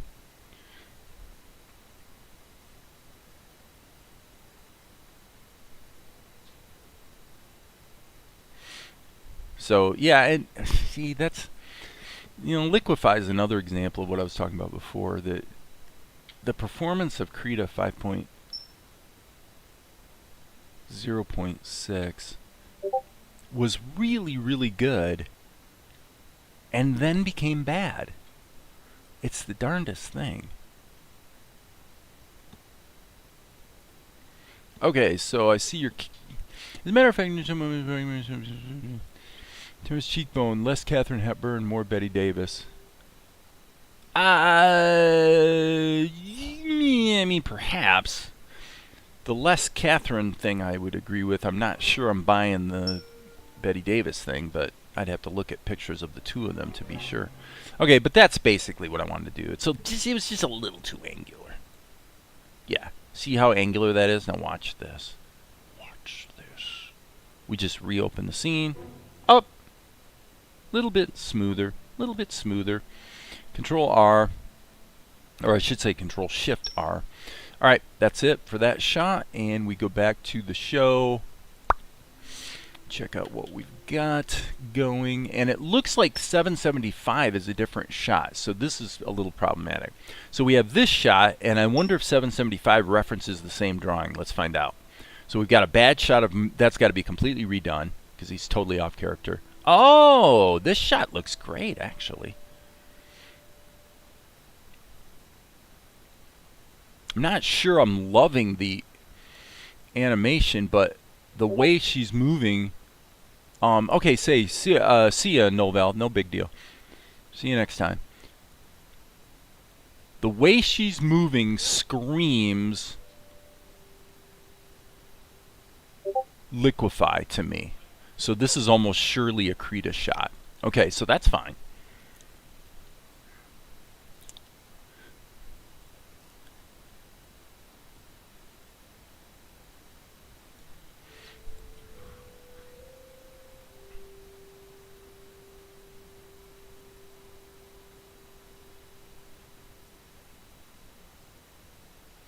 Oh, that's so horrible. Horrible, horrible, horrible. Okay, I'm going to look at my script.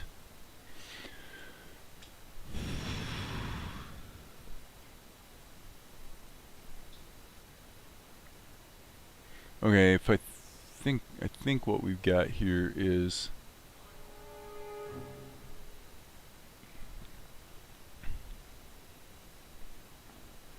he says follow me, they go. Be safe here until the soldiers move on.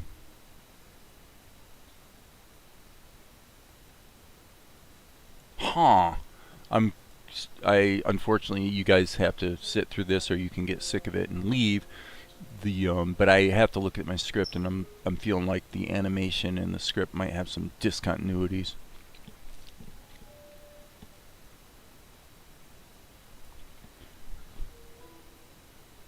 Okay, so they go to the hidden cave, and presumably Luka's talking right here.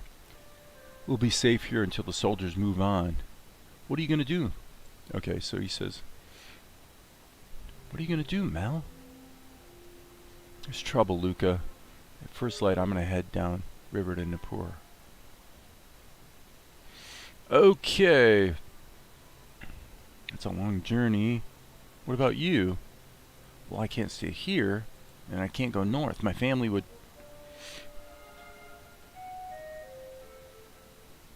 Oh, she says my family. Wait, my pendant.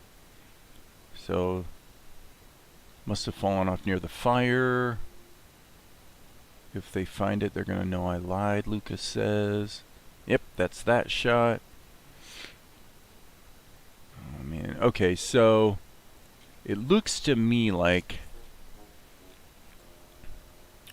most of this is not too far off the path, but this shot here is horrendous. So let's go to 774. See what we've got. This guy can be closed up now. And I'm actually going to just look in the folder because I have a suspicion. Okay. Golly, man,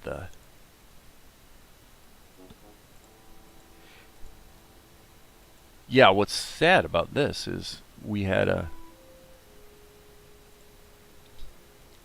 back in the day, I think I might have actually redone this shot once already. Okay, let's just do it this way. Zuko says, okay. I'm going to drag this in here. Hello?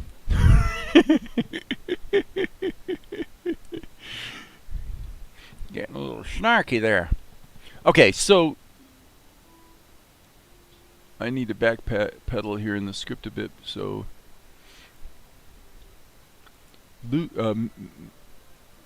Mel says there's trouble, Luka.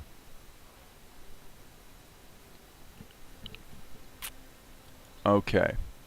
So I need to put a dash in the script. He says I'm going to head down river, and then when it cuts to this shot, he says to Nippur. So, okay, stop everything. Turn the background way the heck down. And let's also, speaking of animation templates, I'm going to do something right now. Well, I actually would say this. One of the reasons I don't use animation templates, going back to the original question.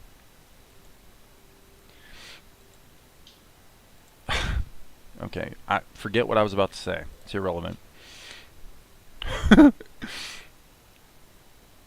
I was going to say that Krita is traditionally so spectacularly bad about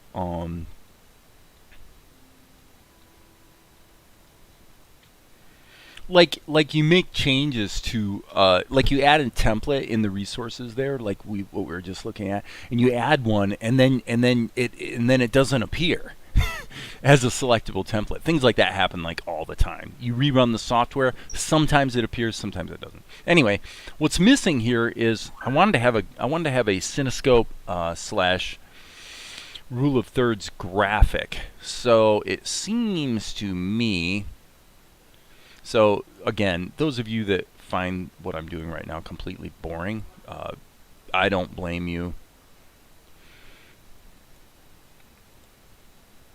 It's a bit painful sometimes going through the grunt logistics.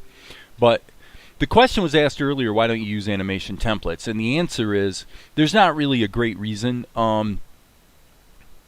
But this is one I created. Okay, so this actually is all set up. It's actually wrong now that I look at it. This should be 8 frames per second, and frankly, I don't know, probably go for 80 frames just to be liberal. 8 times, I don't know. Let's do 48. That seems to be more realistic. Usually you're talking about 6 or 7 seconds maybe. All right, so now what I'm going to do is I'm going to save as, wait.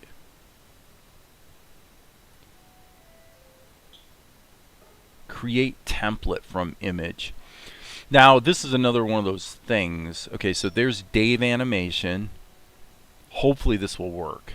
So I'm going to save it. Do you really want to overwrite it? Yes, yes, yes, Krita, of course I do.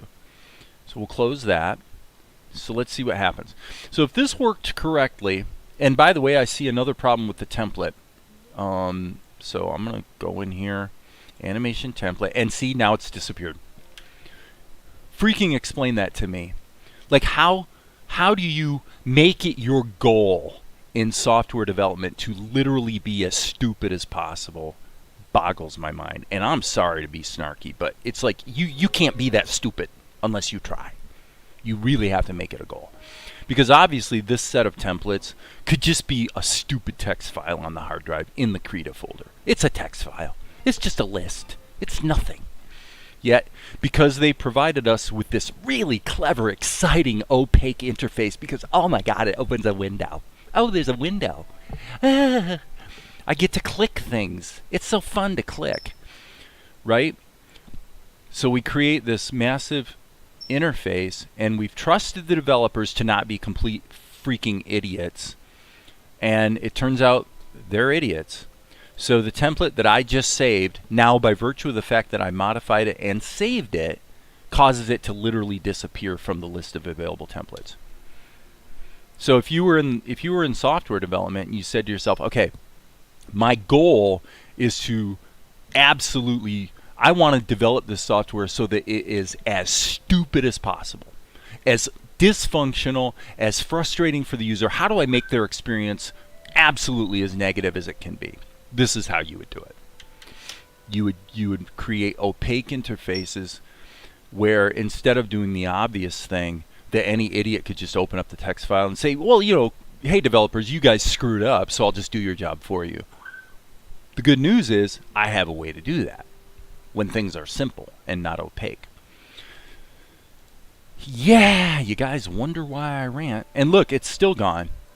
Look at that. Okay? So this is my reward. My reward for taking the effort to create a custom template that I can use in Krita, which, by the way, used to be there, then wasn't, then reappeared. I got excited, loaded it up, made a change to it, resaved it, disappears again. I've even shut down the software and reopened the software. So now you say to yourself, okay, what do I do? What do I do? What do I do? What do I do? That's the question. And the answer is, you don't depend on the developers. You bypass the opaque system that they thought they were so clever to provide for you, but fucked it up. Okay? How do you bypass it? Well, what you would do is you create your own file in Krita and you just save it. You just save the file so that at any point in time you could just open that file and start from there. Isn't that exactly the same as what a template is? Yes. So when you think about a templating system, what did the template really provide for you? It provided an opaque pathway to opening a file. That's all a template is. You're just opening a file that's your starting point to work, and you move forward. Well, am I going to depend on Krita development to provide an opaque pathway to that file that I can depend on? Absolutely not. Why? Because as they've shown us right here, yet again, it's completely non-functional. It's not. It's like literally not there. What do you do with that? Please, please, please, I want you to, I beg you, create something for me that's as stupid as possible. Okay. So, and by the way, it's not like Krita's the only one that does this, okay? This is all over the place in especially open source, but generally creative software. It just is what it is. It's the rules of the road. It's what you deal with. So get over it. All right, so here's our background. So what we're going to do is we're going to create our own template. All right? We're going to create a group and call it char. Okay? We're going to move this background layer out of the group, and we're going to make a couple other layers. Okay? So we'll see what we can do here. All right? So this is going to be CLR for color. This is going to be ink.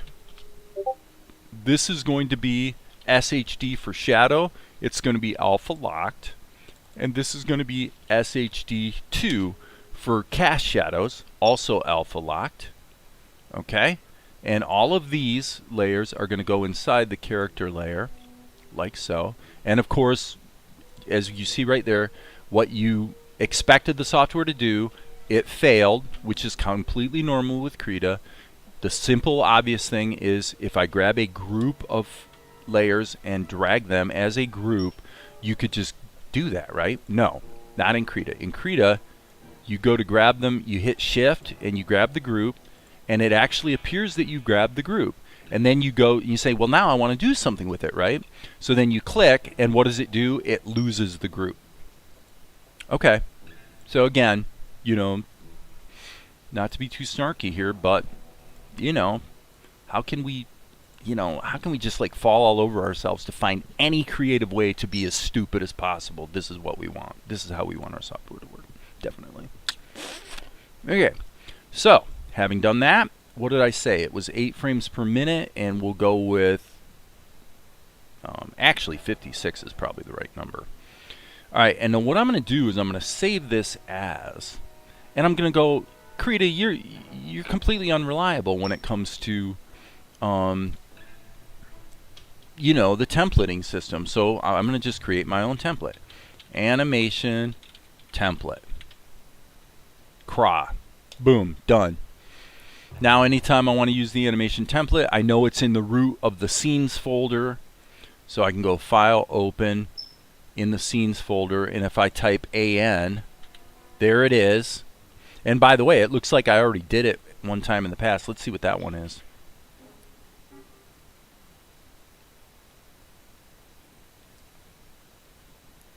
Yeah, this is the one that has all kinds of line processing that lets you, yeah, this is more like the templates that come with Krita. This is extremely complex, where you can draw shapes, you know, a shape like this, and then what happens is that Krita automatically creates outlines around things and stuff like that. It's pretty complex. I frankly not really interested in using that. It was something I tried. It turned out it didn't work that well. So, hello, Tom. Still nothing on the chat here in YouTube. I don't know why. So anyway, I'm going to start here, and obviously the key to this methodology is going to be to immediately save your work after you start a new file. So this is my template, and now what I'm going to do is immediately save it. Save as, and this is going to be 774. So minus 774 dot ping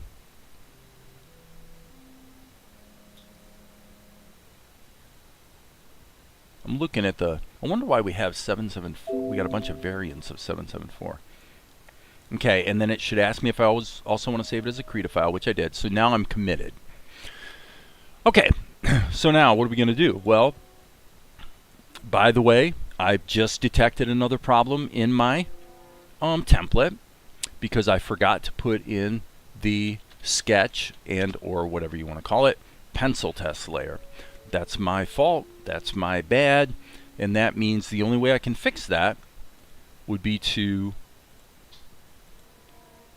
copy this layer and immediately pull up the animation template right there.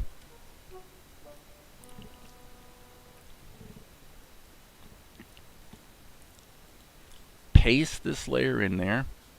Okay, and then you could make all kinds of arguments for things like, well, shouldn't you put in an initial animation keyframe on every one of these layers? Like, isn't it axiomatic that you're going to want to have these animatable? And is it not also axiomatic that you're going to want them to be pinned to the timeline? And the answers to all these questions are yes. So I'm going to do that. My sketch layer, typically I want over top of my ink. And what I'm curious about is, do these settings, I'm sure these settings do not travel with it. So I'm going to save the template. There it is.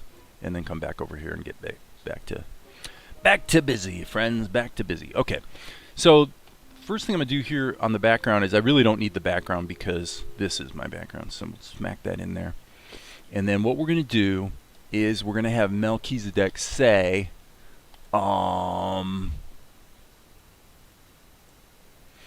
yeah, he says, I got to look at what he says on the dialogue. He says, what are you going to do? He says, there's trouble, Luka. At first light, I'm going to head downriver to Nippur. Okay, cool. Got it.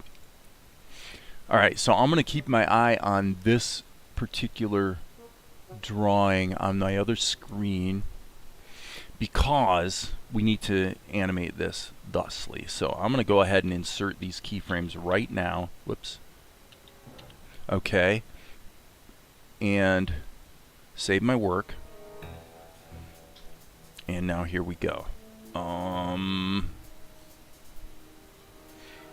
So what I'm going to do is I'm going to put Mel on the rule of thirds. So now this is really important. The reason I'm using this template here is because I'm wanting to do a better job of framing my characters on the rule of thirds and not having them be too large in the frame, which is something I've sort of done habitually. So I'm going to keep this I'm going to do this Ed Tadeo style. I'm going to do a very simple drawing like that and then just get the animation blocked in first. So boom, bop. Okay, it's usually 1/2 of 1 second is all you need to get you into a scene. And now I want to basically feel the body weight.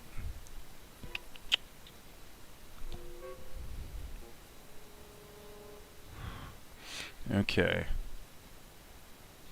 Yep. And now, do we want to tween? Yeah, why not? Okay, so here,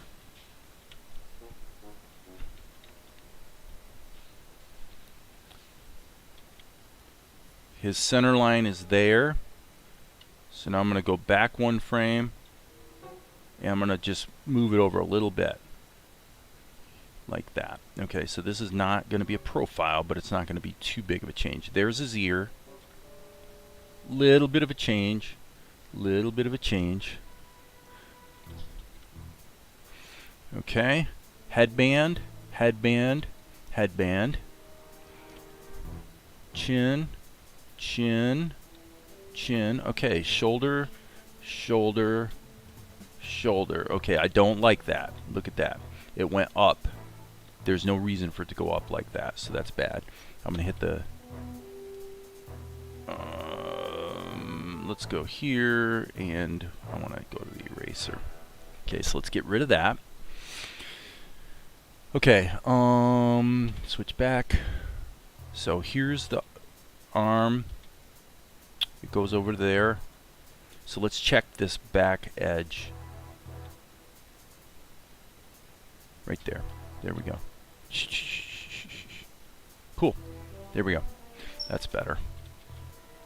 See that? Nice move. Nice move. It actually almost punches down a tiny bit, but that's okay. That looks good.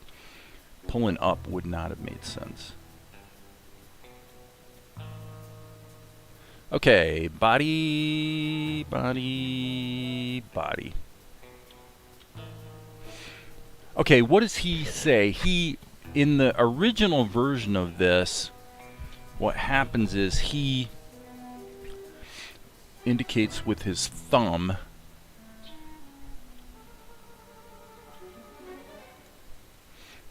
that he's going to be going into purr. So, one. Okay. Belly line, belly line, belly line. Boom. Boom.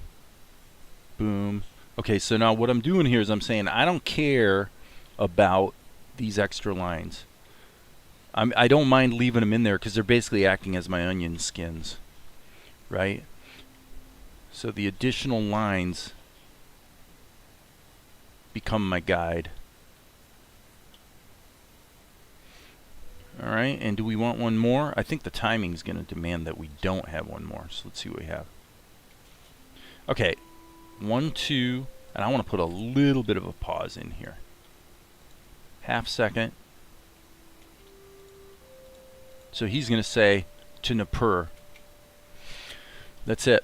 Alright, so this should probably be higher.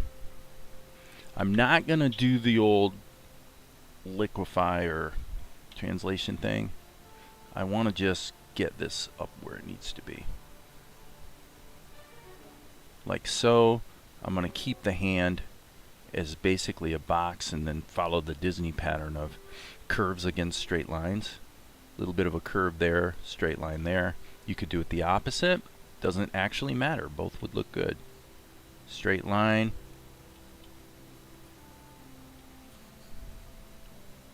A little bit of a curve there. Yeah, see, either way works. Doesn't really matter. You take your pick.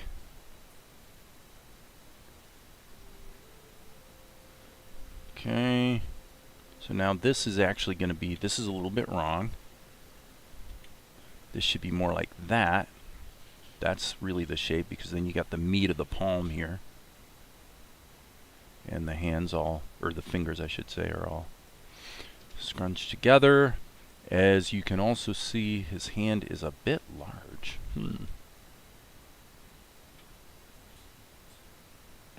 Okay, I like that. Here we go. B key. Now in this case, what we could do is steal this. So let's go like that. Control C. Go back one frame. Control Shift V. And then just move this down here to where it feels kind of appropriate.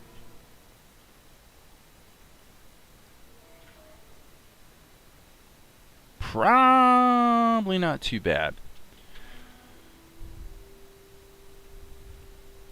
So he says to Napur at first light. Okay. Do we want to pull his hand back down? You know, we'll see. We'll see. Let's just kind of keep going with it here and see what we like. Erase. put in his little armbands, which are kind of a key feature of his costuming.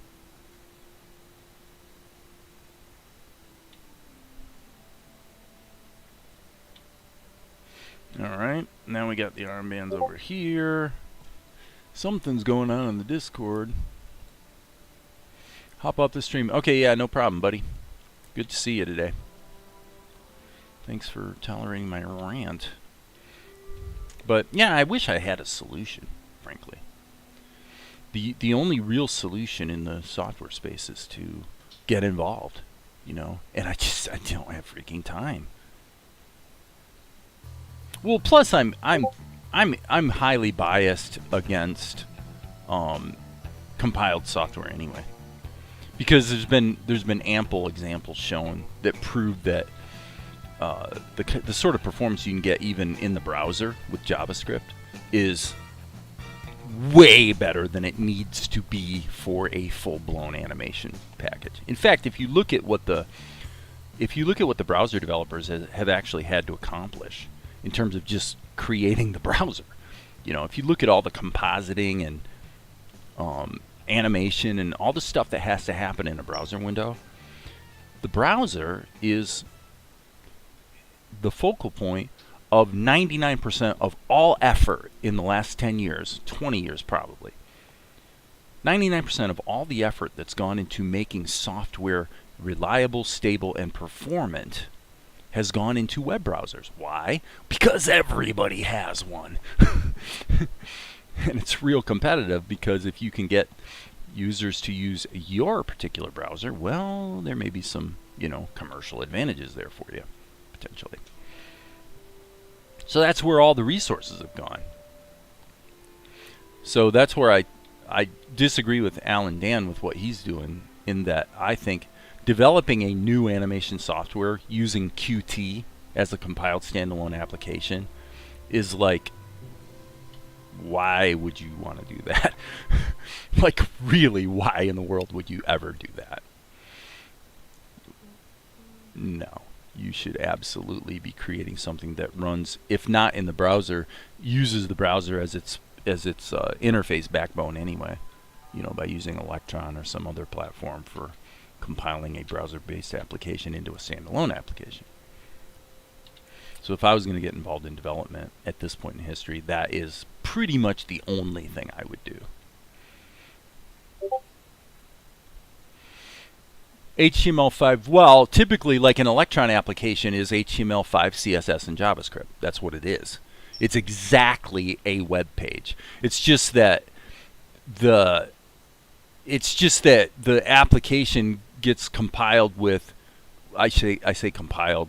You know, what happens is the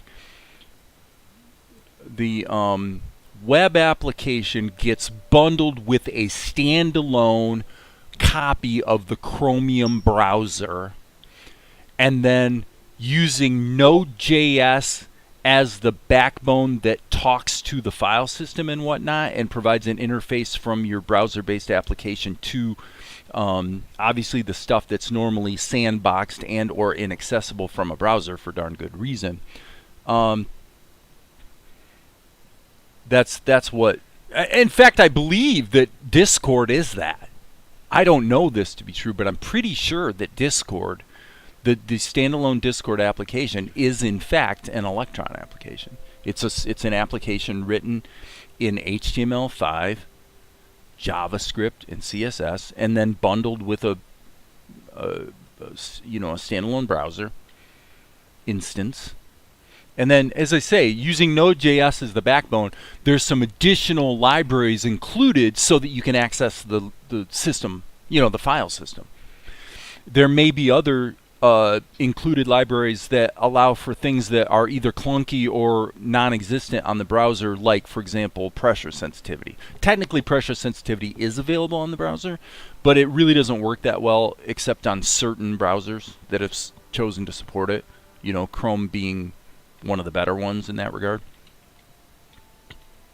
So, Unity or any gaming platform is a standalone application development platform, I don't know.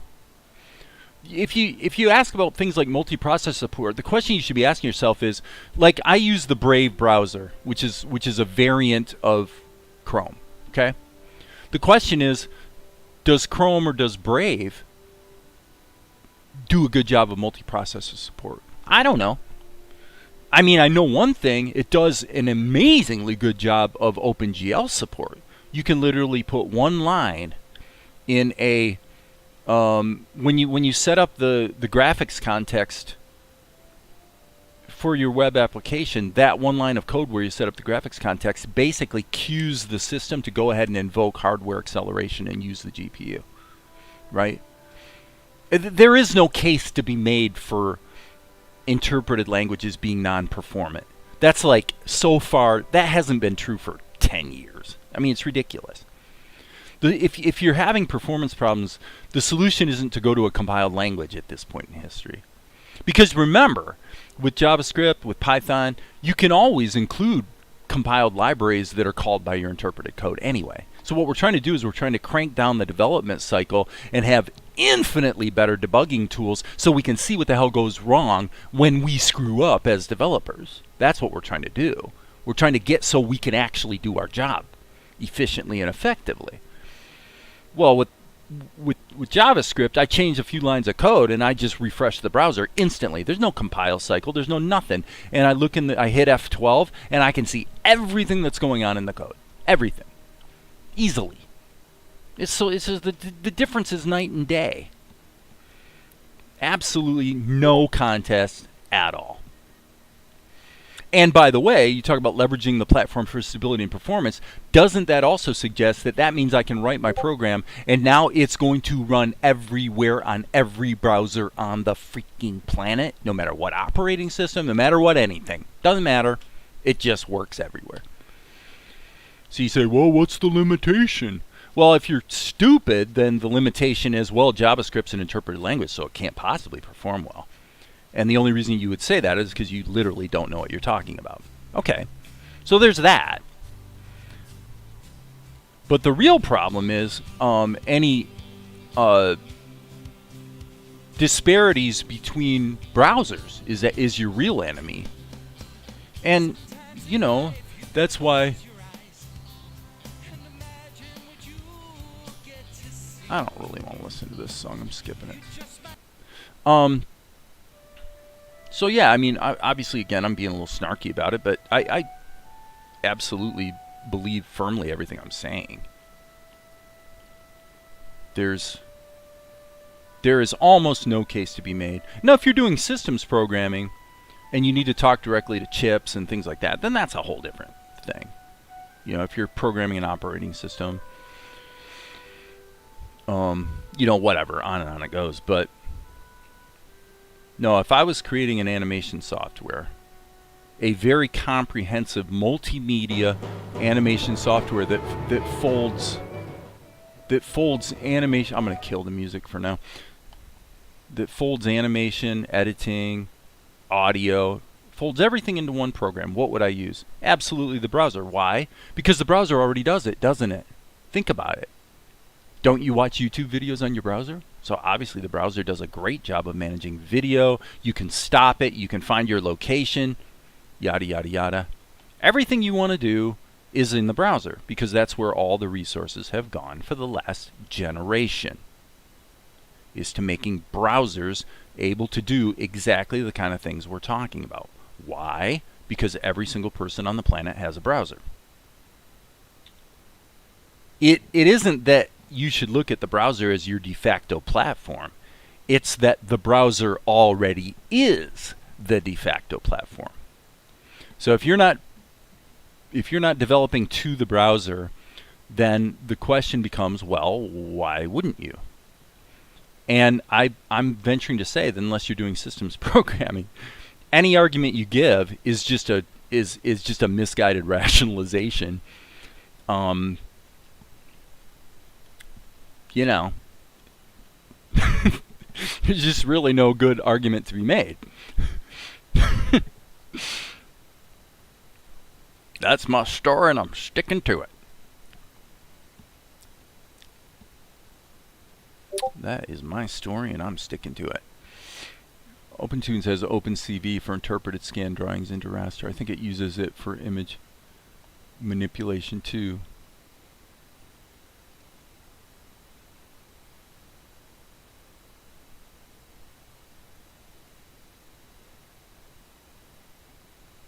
I don't know quite how to answer that. Well, I mean, yeah, obviously you can look at OpenCV and I mean the tools to take compiled C code and actually make it run more or less seamlessly in the browser. The tools for that have been around for 10 years. Back in the days of asm.js. Asm.js solved most of that, but then they basically deprecated it in favor of WebAssembly. You know, so the tools for, if you're married to C, then the tools for getting compiled C code into the browser in compiled form, running as compiled code, that was solved a decade ago. That's like old news. You know, have you ever seen a complete instance of Blender running in the browser? I have. Well, Darren's making the most valid point. Absolutely. I wasn't going to say it, Darren, but that's right. That's right. And I'm not picking on you, Tom, at all, but I'm saying that oftentimes I think in the minds of developers, because of what turns developers on, you know, these kinds of arguments come up. Well, you need OpenCV, for example. I know you're not saying that. But if you were saying that, you'd say, well, wait, where's the pragmatism in this argument? Don't you want to take 5 seconds and ask yourself what percentage of your users are actually using the OpenCV capability? And the answer is about 1%, right?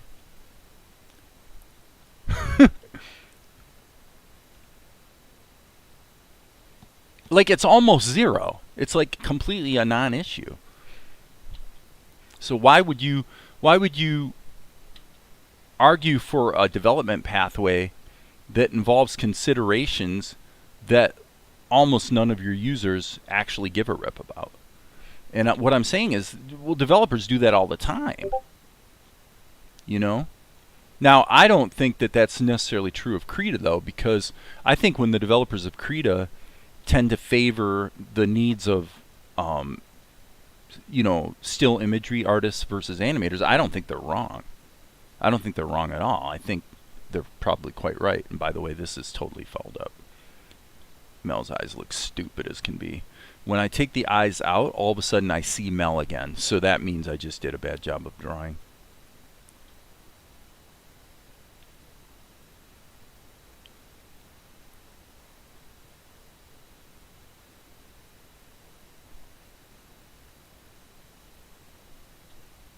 Okay, yeah. I just did a bad job. And it's funny to me, I mean, I draw connections maybe that are not necessarily valid or that other people don't draw. You know, what I just did with Mel's eyes is really what I'm talking about. When you're a developer, you're invested, you spent the last month developing something, and then you find out, you come to realize that the very idea behind what you've spent the last month developing is a wrong-headed idea. So it doesn't even matter how well you implemented it. Doesn't matter how good the code is, how fast it runs. None of that matters because the whole idea in the first place was a stupid idea, let's say. This happens all the time. This is what just happened in this drawing. I became aware, all of a sudden I realized, wait a second, this doesn't look like Mel. What am I going to do? Am I going to now get into an argument with my manager making the case for how much effort I put into drawing those eyes? And he's sitting back here going, well, it doesn't matter how good of a job you did drawing it. It doesn't matter if the ink and paint is the best job you've ever done. It doesn't look like Mel, right? And we've all been guilty of this. No, the right answer is to be very quick to throw work away when you realize that your idea is stupid. And when you don't, you wind up with monolithic applications, quite frankly, like Krita, that are deeply broken in many ways, but they basically, you can still get work done most of the time. I mean, you can. And it's hard to, throw it away and start over with a better idea or whatever. Very difficult. I could be wrong, but I suggest that most people are loath to do it. If they do it, it's because they're in a working environment where they do in fact have a manager who can force them to do it. Yeah, I'm glad to hear it.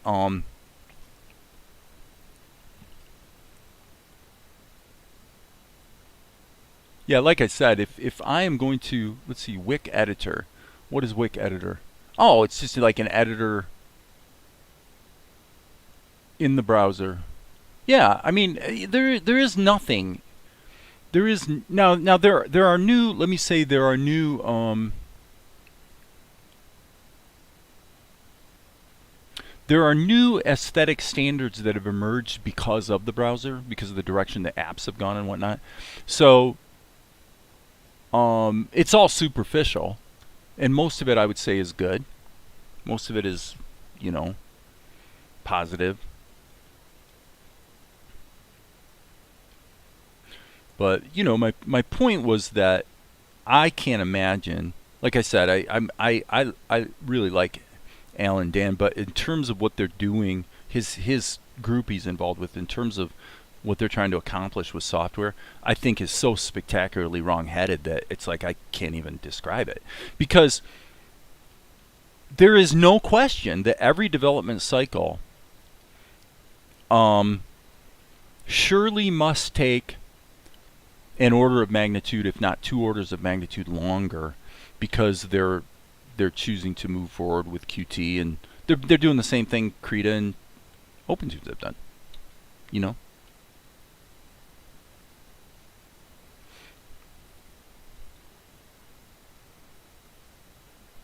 And I just don't understand it. I can't even believe. I would love to actually just ask the developer, okay, so how did you make that decision? What did you go for here? What made you choose to go ahead and go the Qt route instead of this or that or the other? And I bet you the answer is that it's the baked-in capabilities of the platform that make the trivial stuff that's easy to accomplish as a developer. Well, it's the stuff that's easy. Okay, so what do I mean by that? The most extreme example would be this. If I use, not necessarily Qt, but if I use any platform development framework, okay, then what the framework does for me in the web space, you're talking about React or Angular.js, things like that. What the platform does for me is consistently makes it really easy to take the stuff that is visually arresting, in other words, a gorgeous interface, and makes it a doddle to create that. I can create the skeleton of the program in minutes, and I can show it to the client, and the client has an orgasm. The client makes a mess all over my computer because they're so excited by this interface that I've created. Does the interface do anything? No. Is it possible that the underpinnings of the software that allowed me to create that gorgeous interface in minutes actually locks me into certain ways of working, like with this drawing of Mel that I had to correct a minute ago, such that it's really hard to rewind, really hard to roll back the clock and go, actually, although I could create the gorgeous, superficial, completely non-functional interface that looks amazing that quickly, it actually sort of boxes me into certain approaches to the software that force me to keep doing it in a certain direction, even though everything in my gut says that's the wrong solution to the problem at hand. Is that likely? It's not likely. It's axiomatic. It's guaranteed. 100%. Not 99. 100%. Guaranteed. You will absolutely make horrible decisions by going for the cosmetic that's easy. Why is that? Because a software like an animation software should not start with interface. The stupidest thing you could do is create all this Windows stuff first. But this is typically what developers do nowadays. Why? Because it's easy. It's easy. The tools to create the absolutely most meaningless cosmetic have been mature for quite a long time. Yeah, that's it. Creating the interface is stupidly easy. It's completely non-functional, or it's even wrong-headed. It's like the application when my public library had a very boring, very pedestrian interface web app, or I should say mobile app, that was absolutely allowed you to log into your library account and do what you wanted to do. Renew your books, pay your fines, whatever. Search for stuff in the card catalog. It was the most pedestrian, boring, stupid-looking interface. It was just a list of options. You know, pick a button. 7 buttons, just pick one. And then it's another list of buttons, and you go about 2 levels deep, and you do whatever it is you had to do. But it worked. What did they replace that with? They replaced it with a gorgeous updated app that was clearly and obviously built from a very gorgeous framework. It was the most beautiful. It looked like a social network. It looked like a bootstrap web application. You know, looked wonderful. First thing that happened when you loaded the app was it made recommendations about the hot, cool things at the library, because you're too stupid, right? You're too stupid to know what you're looking for. You're too stupid to know what you want to do. You don't know what you want to do. You need us to suggest it to you. So we're going to suggest to you the half dozen books that are like, oh, they're the hottest titles now. You definitely want this one. And so you go, oh, yeah, okay, I'm stupid. Yeah, okay, let's do that. Click. Oh, it's not available. Well, why would that be? Why would that be? Let's just think about that for a moment. This is what I call ASAP. As stupid as possible. Did it occur to anyone at the library that if the first thing you do in the app is treat it like it's a social network where you're the enlightened one suggesting to me what I should read this week, did it occur to anyone that means that by definition what you're recommending to me will never be available for me to actually check out? Why? Because you recommended it to everybody. So they went and got it. It's not available. Okay, that was the level of stupid that you just wag your head in disbelief and you go, you can't actually believe that. Well, think about what happened at the library. What actually happened at the library was in the period before this wonderful advance was foisted upon the community, the library hired a new executive director. And the executive director was a person who had a history of this is all they had done their whole life. They're just a person that jumps from board to board, and you know, their life as an executive, you know, and they had no sense of what the users or the community cared about. And so what we found happen, well, what I found happen was when I very nicely, seriously, I didn't start out snarky at all, but when I very nicely approached the library, I said, you know, I mean, I'm a developer and I'm kind of seeing what you're doing here, and I just kind of had some thoughts about it as a patron of the library. And you know what the answer was that I got? Oh, well, that decision's been made. Oh, thank you. We're so glad. Thank you for your suggestions.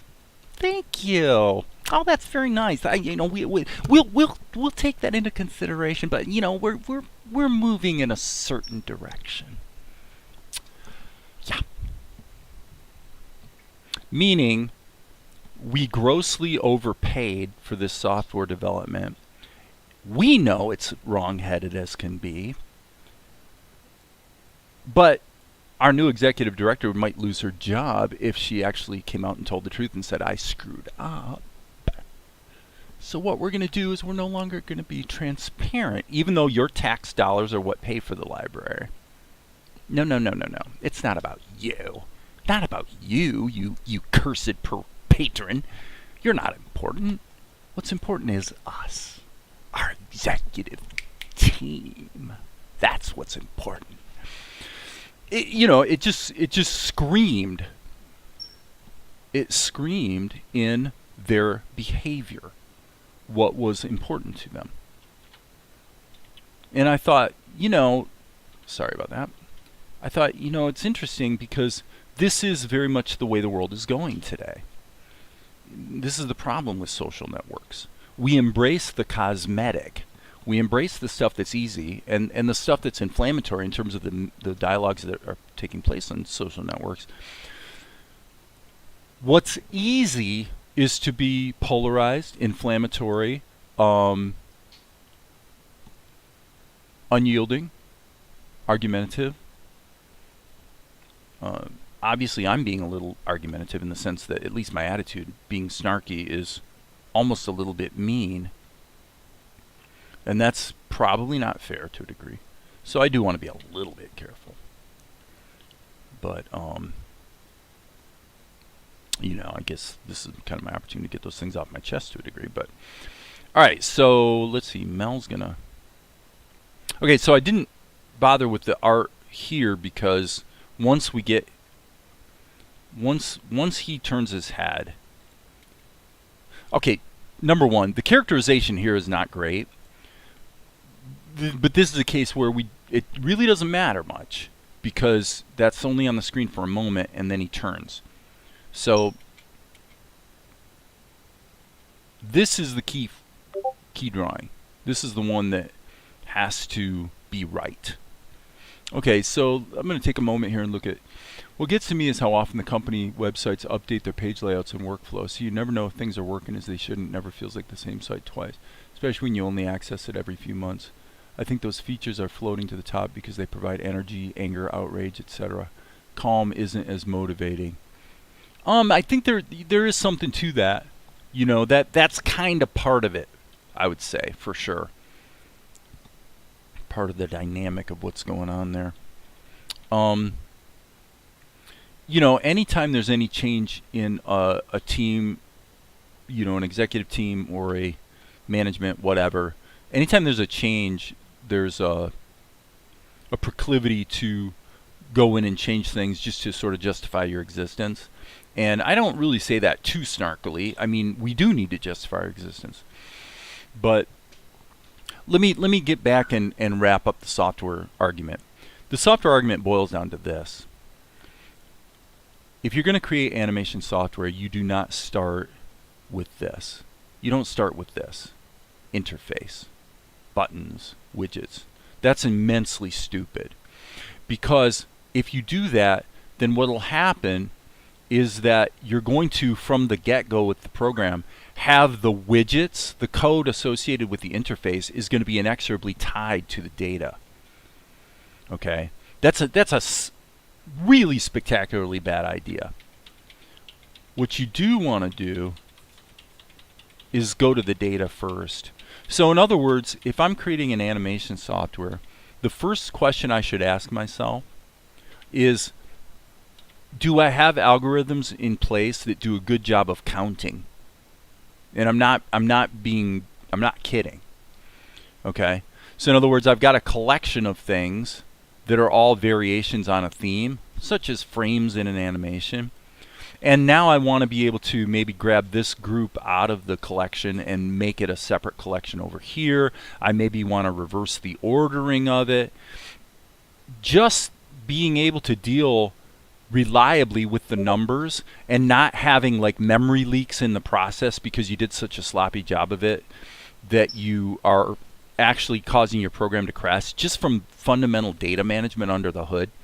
In an animation software, this is the most important thing. Being able to count is kind of the most important thing. And then your caching algorithms are hugely important as well. Now the web tends to do that very, very well right out of the gate.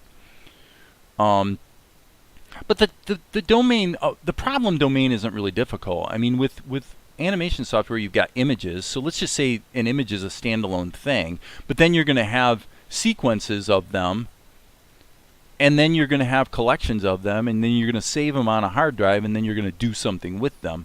And then the compositing, this is why people go to Qt. I can almost guarantee you, I could be wrong, but I'll bet you, when people gravitate to Qt first, it is because the compositing model and the ease of accessing that compositing model is something that's relatively quick right out of the gate to be able to grok and start to use.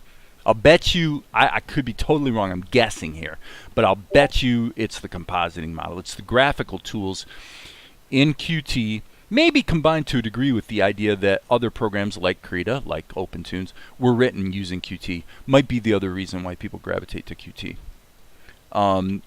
You know, it's kind of the standard, right? I don't care what they can call it whatever they want, Tom. So now I have to call it cute. If I don't call it cute, I'm not cool. Yeah, okay. No, what's important for your animation software is in fact the database. That's it. I don't have to think about the program domain or any of that stuff. That's all just noise. What matters is the database. It's a collection of crap on a hard drive that I want to be able to access reliably. So there's a database that has to do with the program preferences, and there's a database that has to do with the program files. Right? That's it. That's all there is. Get this clean. In other words, and so if you were going to approach it from the vantage point of the art of Unix programming, what you would say is go ahead and design the database, and then what you actually would do is you would provide for yourself, you would provide comprehensive command line tools to do like everything that you would ever want to do with animation software except drawing, which obviously requires this on the screen. Everything other than that can be done from the command line. If you start the software that way, I venture to say that it's enormously more likely that the software will be stable, for one thing, because you're not distracted by the gorgeous interface and all the cool tools you're trying to create. So many of the improvements in OpenTunes and Krita are just rearranging icons, really. You know, it's just the cosmetic stuff that's easy. And you don't want to be distracted by this. If anything about interface only distracts you and misguides you from making sure that you've done a good job of simple stuff like counting. You know? So figure out what the data structure is first. Number two, make the data structure 99% text files, so that if the users are smarter than you as developer, they have a way to get around you and solve problems because you were too stupid to create an interface, ultimately, that wasn't buggy as hell. Because the odds are enormously high, actually, that you are going to create not an interface that's buggy. You'll create a stable interface, and you might have a stable database. Where you're going to completely screw it up is in between. How the interface talks to the database. This is where you're going to screw it up, right here. And what's going to happen is now you're going to have memory leaks. You're going to have side effects where you do something with the data, but you forgot that doing that caused a change over here, and then later you try to reference this thing over here, and it doesn't exist anymore, and your software blows up. Happens all the time. Completely avoidable, but it requires disciplined practices that 99.999999999% of all developers that are creating applications today do not have. They just don't. Why? Because it doesn't give you an orgasm. Creating an interface in moments, being able to push, because the key thing is, think about it in the world of development. There's a demarcation line between us who do programming and everybody else. Okay, everybody else is never going to be like us. They're not. They don't care, they're not interested, or they don't have the inclination for one reason, either intellectually or otherwise. I don't know. So there always has been, and there always will be this demarcation line between people who do programming and people who don't. People who are highly, highly technical and people who aren't. So what does that mean? That means, this is why we get so excited when there's an upgrade to Krita. Why? Well, because what it means is, I'm going to come over here and I'm going to be able to push one button, and I'm going to be able to create this really cool effect that used to take me 2 hours to do, and now I can do it with one button press. And then I can go post it on Discord and show all my friends, and everybody's so impressed and excited at this amazing work that I did, but I did it by pushing a button. We love that. That's why the creative space is full. 90% of the creative space in the world is full of people that are just using the basic tools, doing the stuff that's become easy. You get it? Once everyone's aware of it, it's not cool anymore because there's already tools in place that make it so that any fool can do it. Right? And the skills that wind up turning out to stand the test of time are pretty much things like drawing, you know.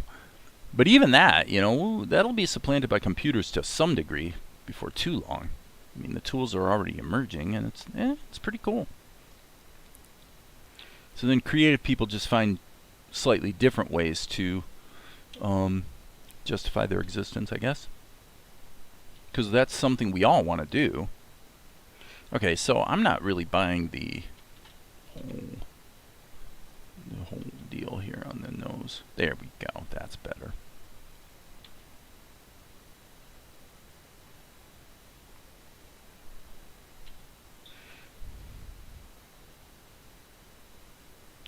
Well, I mean, you can boil it down this way. Why aren't lots of people doing what I'm doing here, where they're creating, you know, a full-length show? Ask yourself that. Do they not want to? That's stupid. Of course they do. There's lots of people who do. So why don't they do it? Well, because it's hard.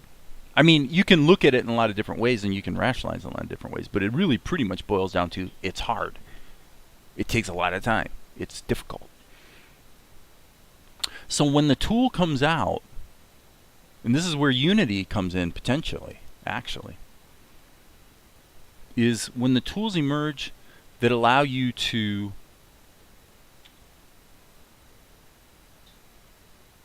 generate something like that easily. The problem is that within a very short period of time, you will see this massive proliferation of product that's pretty low quality, right? But maybe is good cosmetically. So you'll see in entertainment, and maybe you're already seeing it, but you'll see in entertainment the same thing we already see in software development. Because, you know, software development's a little ahead of the curve by comparison in terms of the level of, you know, what the tools can do for the creator.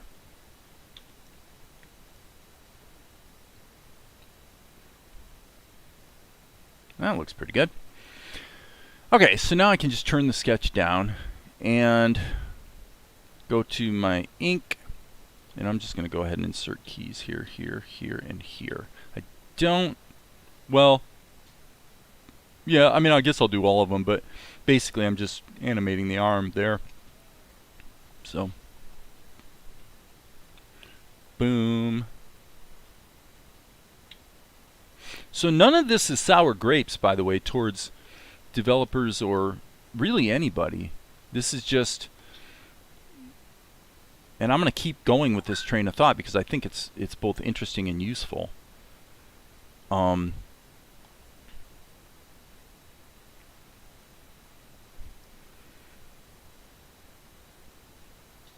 It is difficult, this tightrope that you walk as a creative person. We don't want new tools to emerge that make us irrelevant, obviously. But yet it's inevitable that those tools will arrive. You know, look at web development. Look at Wix. You know, you can like Wix or hate Wix, but as a platform, it does make it pretty easy to visually create a pretty good looking website. You know.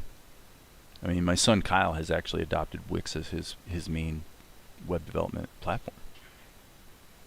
So he and I disagree on that point. I'm not a fan of Wix, but he likes it.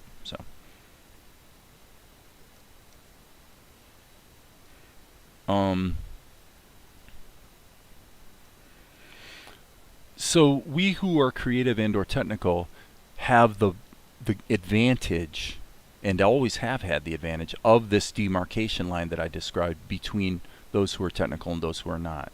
We will always have a lot of customers available to us for the simple reason that somebody that's running a radiator shop is simply not going to become a web developer and roll their own website. Now, you know, one of them will. A tiny minority will. But basically, not really. Not going to happen. Partly because it's difficult, partly because they're just not interested. They'd rather pay somebody else to do it, right? So, technical people have always had this advantage. And Tom, obviously Darren, you guys all are developers, so you guys know what I'm talking about.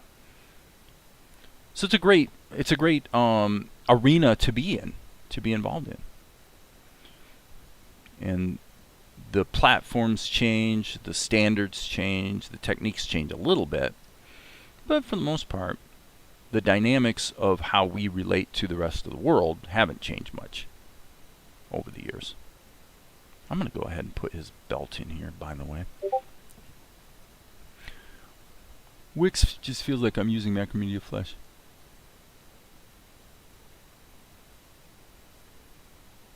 Flash 7 or something. Yeah, I mean, I see it both ways. When I used, the last time I tried to do anything with Wix, it was shockingly non-performant even on a fairly good machine. But then, not that long later, when Kyle was fiddling with it, he showed me that they had upgraded some stuff and their performance issues had largely disappeared, and I had to concede that he was right. So I would say that it's definitely better than it was. Now, I'm a little confused here, just to be sure. People are saying in the I've confused things here a little bit because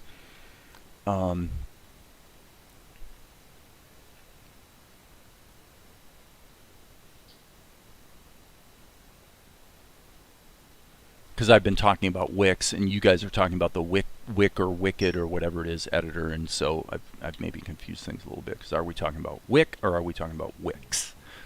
Obviously, most of us are talking about Wick. So it looks like some sort of maybe collaboration tool.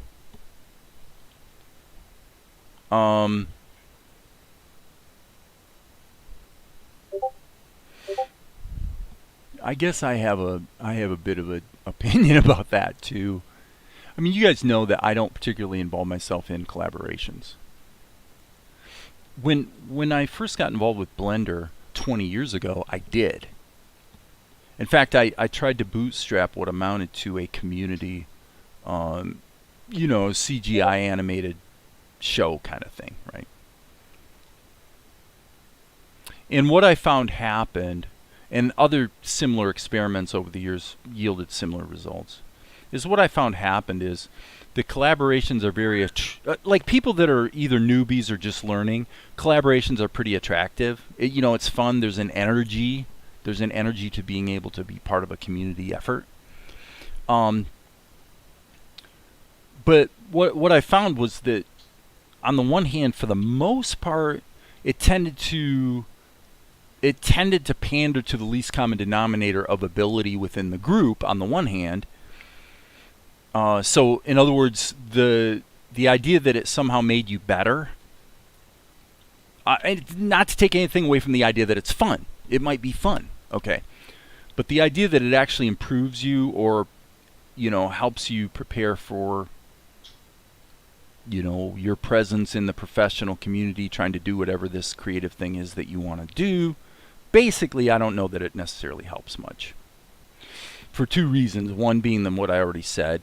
So it's gonna pander to the least common denominator of quality that's possible in the group, number one. And number two, you would think that the group would raise the low to the high, and generally the opposite happens. Number two, you tend to get one person in the group that's highly dominant in lots of ways, and they may be a good person in terms of keeping things energized, but they tend not to be the most skilled person, and they tend to have a personality that just dominates the whole conversation. And so what happens is a lot of energy becomes expended on pandering to the loud voice in the group, as opposed to, so you tend not to be servicing the best idea, but rather you service the loudest voice in a group setting like that.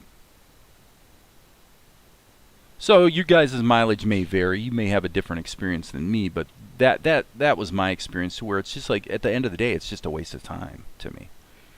It's just not useful.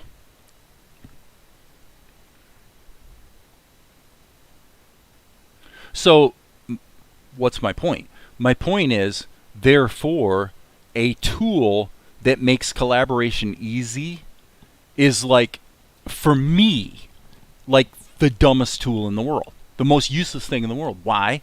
Because the very idea of a collaboration is a bad idea in the first place. So why have a great tool that does an amazing job of doing something that you don't even want to do? Right? It's kind of shocking, though. In the world of creativity and in the world of development, we actually do just that a lot of times. It's kind of a variation of FOMO. You know, it's a variation of this fear of missing out. Yeah, I was talking about Wix, but I understand you guys are talking about something different. The Wix editor, whatever that is. And by fear of missing out, I mean, you know, if you spent, you know, years trying to learn to draw cartoons, and then a tool comes out that seems to make it easier to create, let's say, web comics or something, or motion comics, something that's a notch higher than what you've maybe been able to accomplish. Okay, you really kind of feel like, oh my God, if I don't learn that tool, like the whole world is gonna like bypass me. Like I'm gonna be left in the dust if I don't keep up.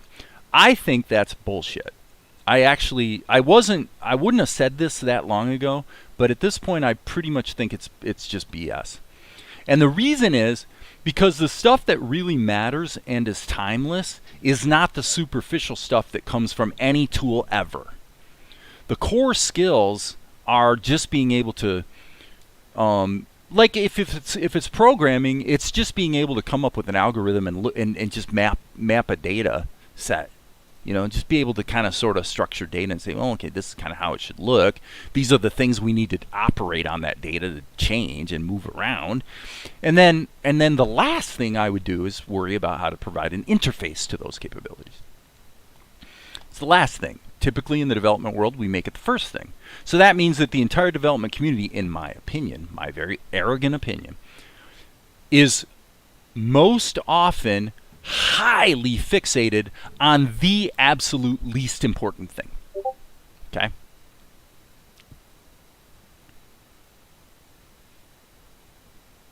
Well, okay, Tom. What you're saying is completely right. You're exactly you're actually making my argument for me. What you're saying is this is what should happen. And I'm saying I agree. It rarely does. So one must ask oneself, why? If I'm right, why would that be? And the reason is because in most social contexts, most people are polite. That's it. Most people are polite. Sometimes, in fact, by the way, taking that a step further, sometimes the most talented person, the most blatantly, obviously talented person in the group turns out to actually be, you know, a fairly timid soul who's easily jacked around. That's completely normal. You know?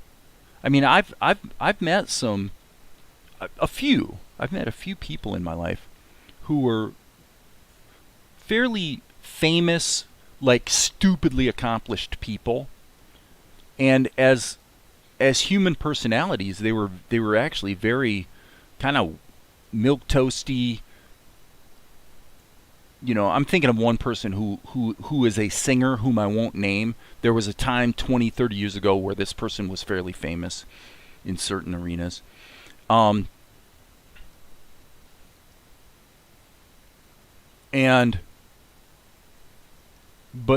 in person, you know, he was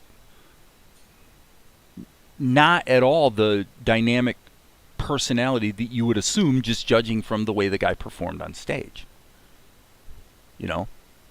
So anyway, the point about Tom's comment is, this is how it should work. It almost never does. Good work shapes one's output versus personal work doing your own thing. Yeah, I mean, collaboration can help.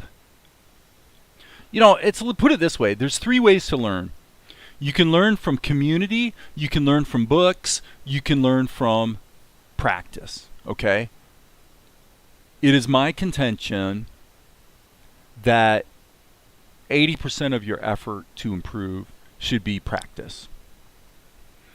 And then the 20% would be sort of a community or books, in the sense that you use outside information to once in a while evaluate what you're doing and maybe get some input.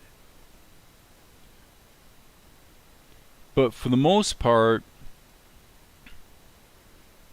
what's interesting about that, I suppose, is that what it suggests is that by far the social aspect of any of this stuff turns out to be actually the least important and least useful thing. So one might ask oneself, why is it then that it tends to be the thing we gravitate to first? Why do we piss all away our time on Discord and YouTube and all the rest? Why do we do that? Well, the same reason we create applications using frameworks that allow us to create a gorgeous interface in seconds, even though that interface provides access to programmatic function that is absolutely either non-existent or basically useless. Why would we do that? It's easy. Because it's easy. It's fun. It's ego gratifying. It gives us a little dopamine hit. It's who we are as a culture nowadays. It's literally who we are as a culture. This is what we do. So entire communities are built around tools that very few people actually use well or creatively. We're essentially social creatures. Well, that's right. And so here's the thing. To me, my answer to that is, well, why don't we just accept that that's true and cut through all the games that we play right to the thing that we're actually after? What is it we really want? In my case, I'm getting it, I guess, to a degree. You know, here I am, I'm on YouTube, I'm live streaming, and I'm kind of blabbing away about things that are fun or interesting to me.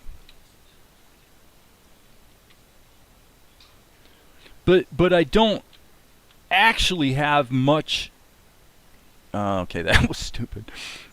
I don't actually have much of an illusion that what I'm doing here on YouTube is actually going to help anyone become a better artist or animator or any of that. It's possible that it could, and it would be great if it did, but actually, I'll bet you it doesn't much.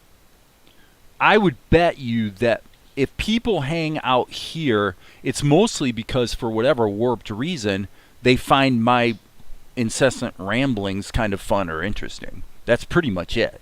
So in other words, if I'm right about that, then what that means is what people are really attracted to has nothing to do with salt and light or animation.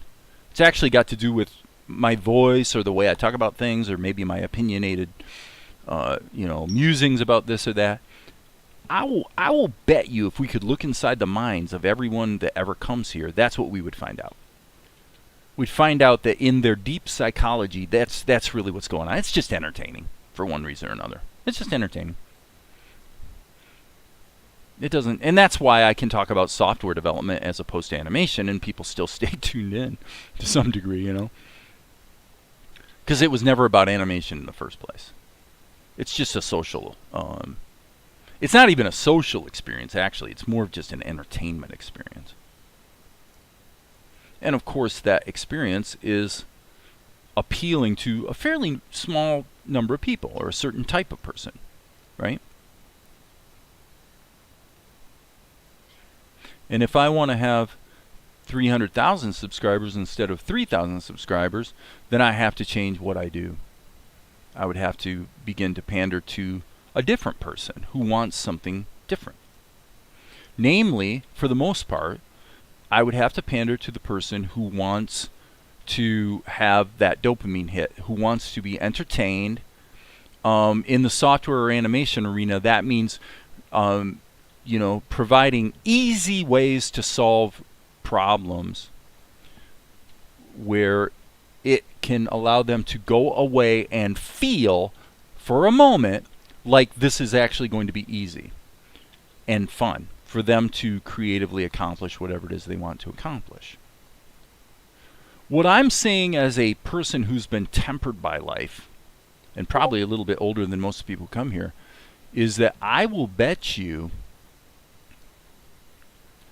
that if we could unpack the psychodynamics of it, what we would discover is that the very fact that someone would come and not get tips and information from a YouTube video, but habitually go chase down YouTube videos, for more than a month, even more than a week, frankly. Any question you could ask yourself about a tool or how to solve a problem or how to do something, you can find out the answer in 15 minutes. Okay. If you're willing to sit through 5 minutes of video, find out that this video actually sucks, so I have to sit through 2 or 3 of them, but then I can find the answer. Now think about that. That means that people aren't here to find answers. Not at all. They're not there to find answers. They're there to be entertained. So, if you want to have a lot more viewers, then you better do a better job of entertaining people. Okay, B key. All right. Krita is becoming unresponsive. I'm going to save my work. You guys going outside? She's giving Zuko a shower.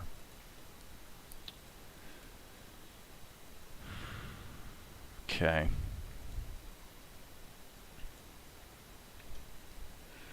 Now, it would be to talk about these things to the extent that I really have unpacked them in my own mind would almost demand a whole nother channel, actually devoted to human psycho-emotional dynamics. We do a lot of stuff for reasons that don't map at all to what we tell ourselves our goals actually are. So, and it's understandable. Think about this. Think about creating a show like this. You better freaking love just like what I'm doing right here, right now. Just working with this tool, drawing these lines. You better love it, baby, because you're going to be doing a lot of it. And if you can't enjoy that mainly, not entirely, but mainly for it, on its own merits, then you're not going to make it. How can you? There is one way, and the way is to join a team.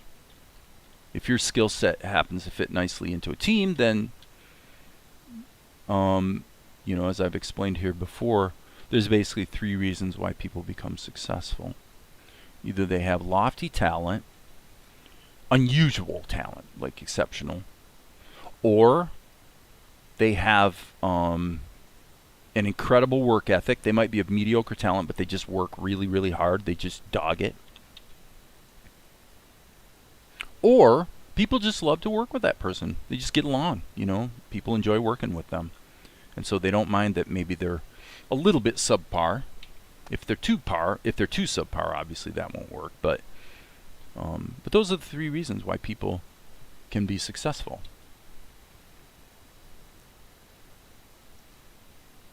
The easiest one to probably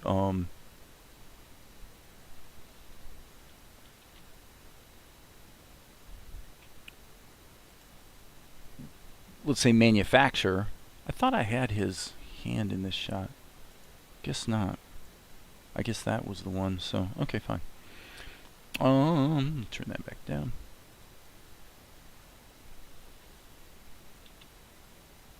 Oopsie poo.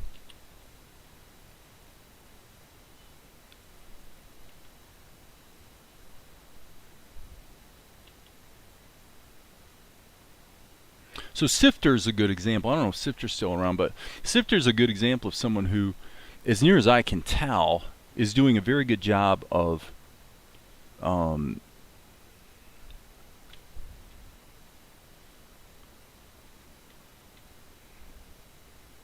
kind of sort of figuring out the real world logistical demands of what he's trying to accomplish, and then just very, very steadily grinding away at it.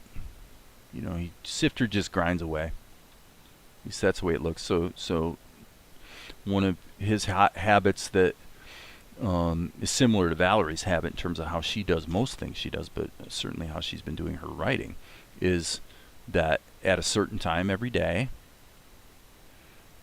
this is what you do. Period. That's it. It's not optional. It's not a discussion. It's not a debate. You just do it.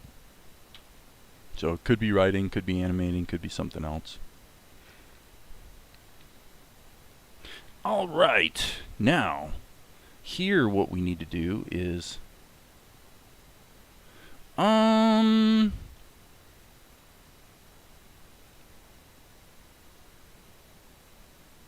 gosh, you know what I should do actually is let's get rid of these. This is a good example of where it makes sense to go ahead and add another layer. Okay, because basically he's frozen from this point on except for his arm. Okay, so what I'm going to do is go here and delete the arm back out of there, and then continue the arm on a different layer so that this can just continue underneath, so to speak. Right? So we'll call this, usually for something like this, I'll name it based on what it is in the scene. In this case, of course, an arm. And then I'm going to insert a keyframe. And so now what's going to happen is this layer will just prevail underneath it, as you can see. And then all we have to do is animate the arm separately. And then obviously same thing with his mouth, where we'll be adding lip sync over the top. So Maria disagrees with, okay, well, you would know. If that were the case, there's plenty of other places I could go for entertainment. I like being here because I do learn, because you bring a good energy to the time that you're here, and the people come here and say, well, okay, I mean, I appreciate that. To me, that's like borderline miraculous, since I think I probably suck at pretty much whatever I'm trying to do.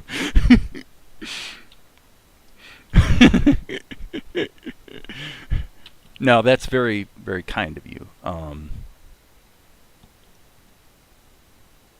Well, and the other thing is, the more important thing about your comment is, to me, is this.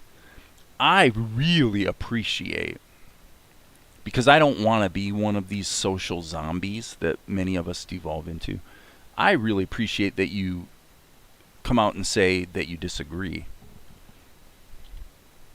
I know that sounds crazy, but it's true. I think that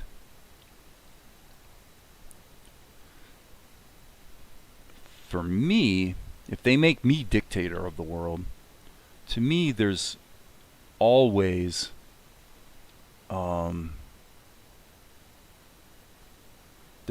room for the voice of dissension and disagreement, because,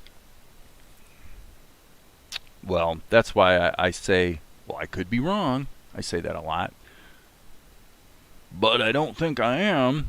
But sometimes I am, you know. Sometimes and especially, actually, and the thing Maria's pointing out here quite well, is especially anything that involves speculating about what's going on inside someone else's head. That is a brutally dangerous thing to do. Like, there's a good chance that you'll be wrong. So in this case, it appears that perhaps I was. So thank you for pointing that out. I don't know. It's all just... I think I'll just go... Put in another keyframe here.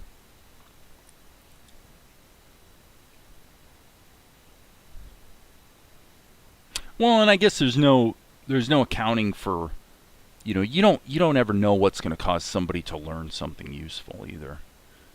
Probably a lot of the things that turn out to be most useful are things that weren't even intended as being, educational moments or whatever.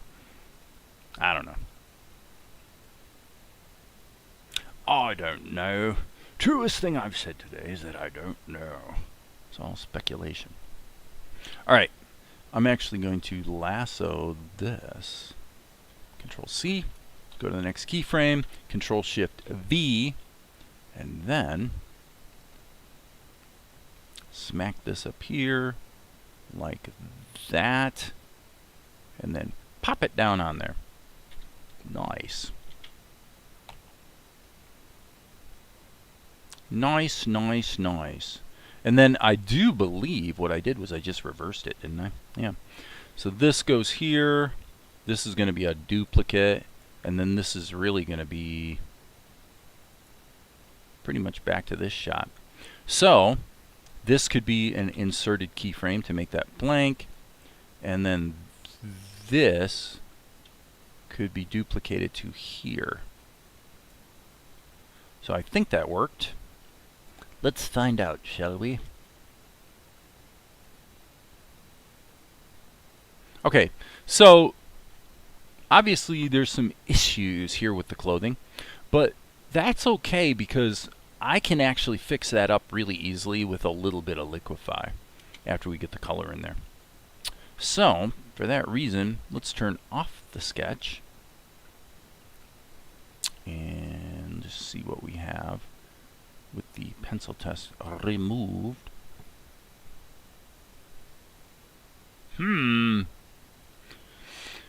Okay, I think I'm ready for a break. 11:46. How long have I been going?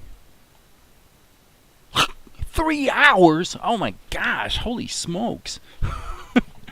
I had no idea. Okay, that's a little crazy. I didn't realize I was going that long. Yes. I think I will take a break. And I'm thinking lunch. That's what I'm thinking. So, you guys have been fun. I don't know why the stupid chat didn't work on YouTube today, but thanks for coming over to the Discord. And I guess that pretty much is it for now.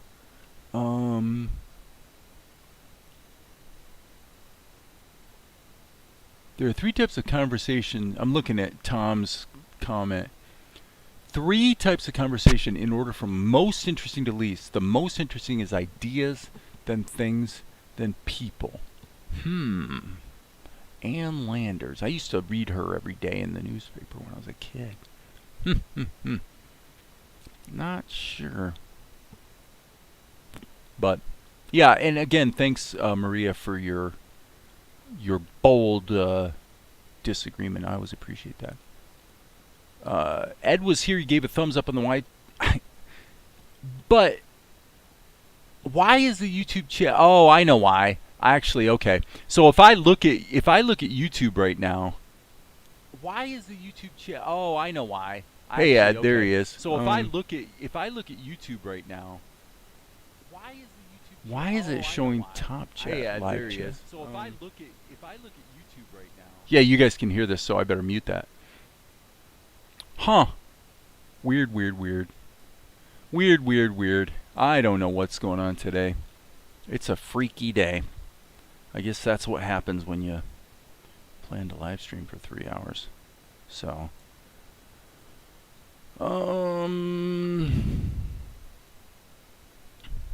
doo-doo. Yeah, not very much chat, but yeah, so If Ed can hear me and he's still around, thanks for the thumbs up, Ed. That's very nice. But yeah, I think for now I'm gonna call it good and take a little break. Probably do a little workout. Yada yada yada. Do a little. Today's shoulder day, I think.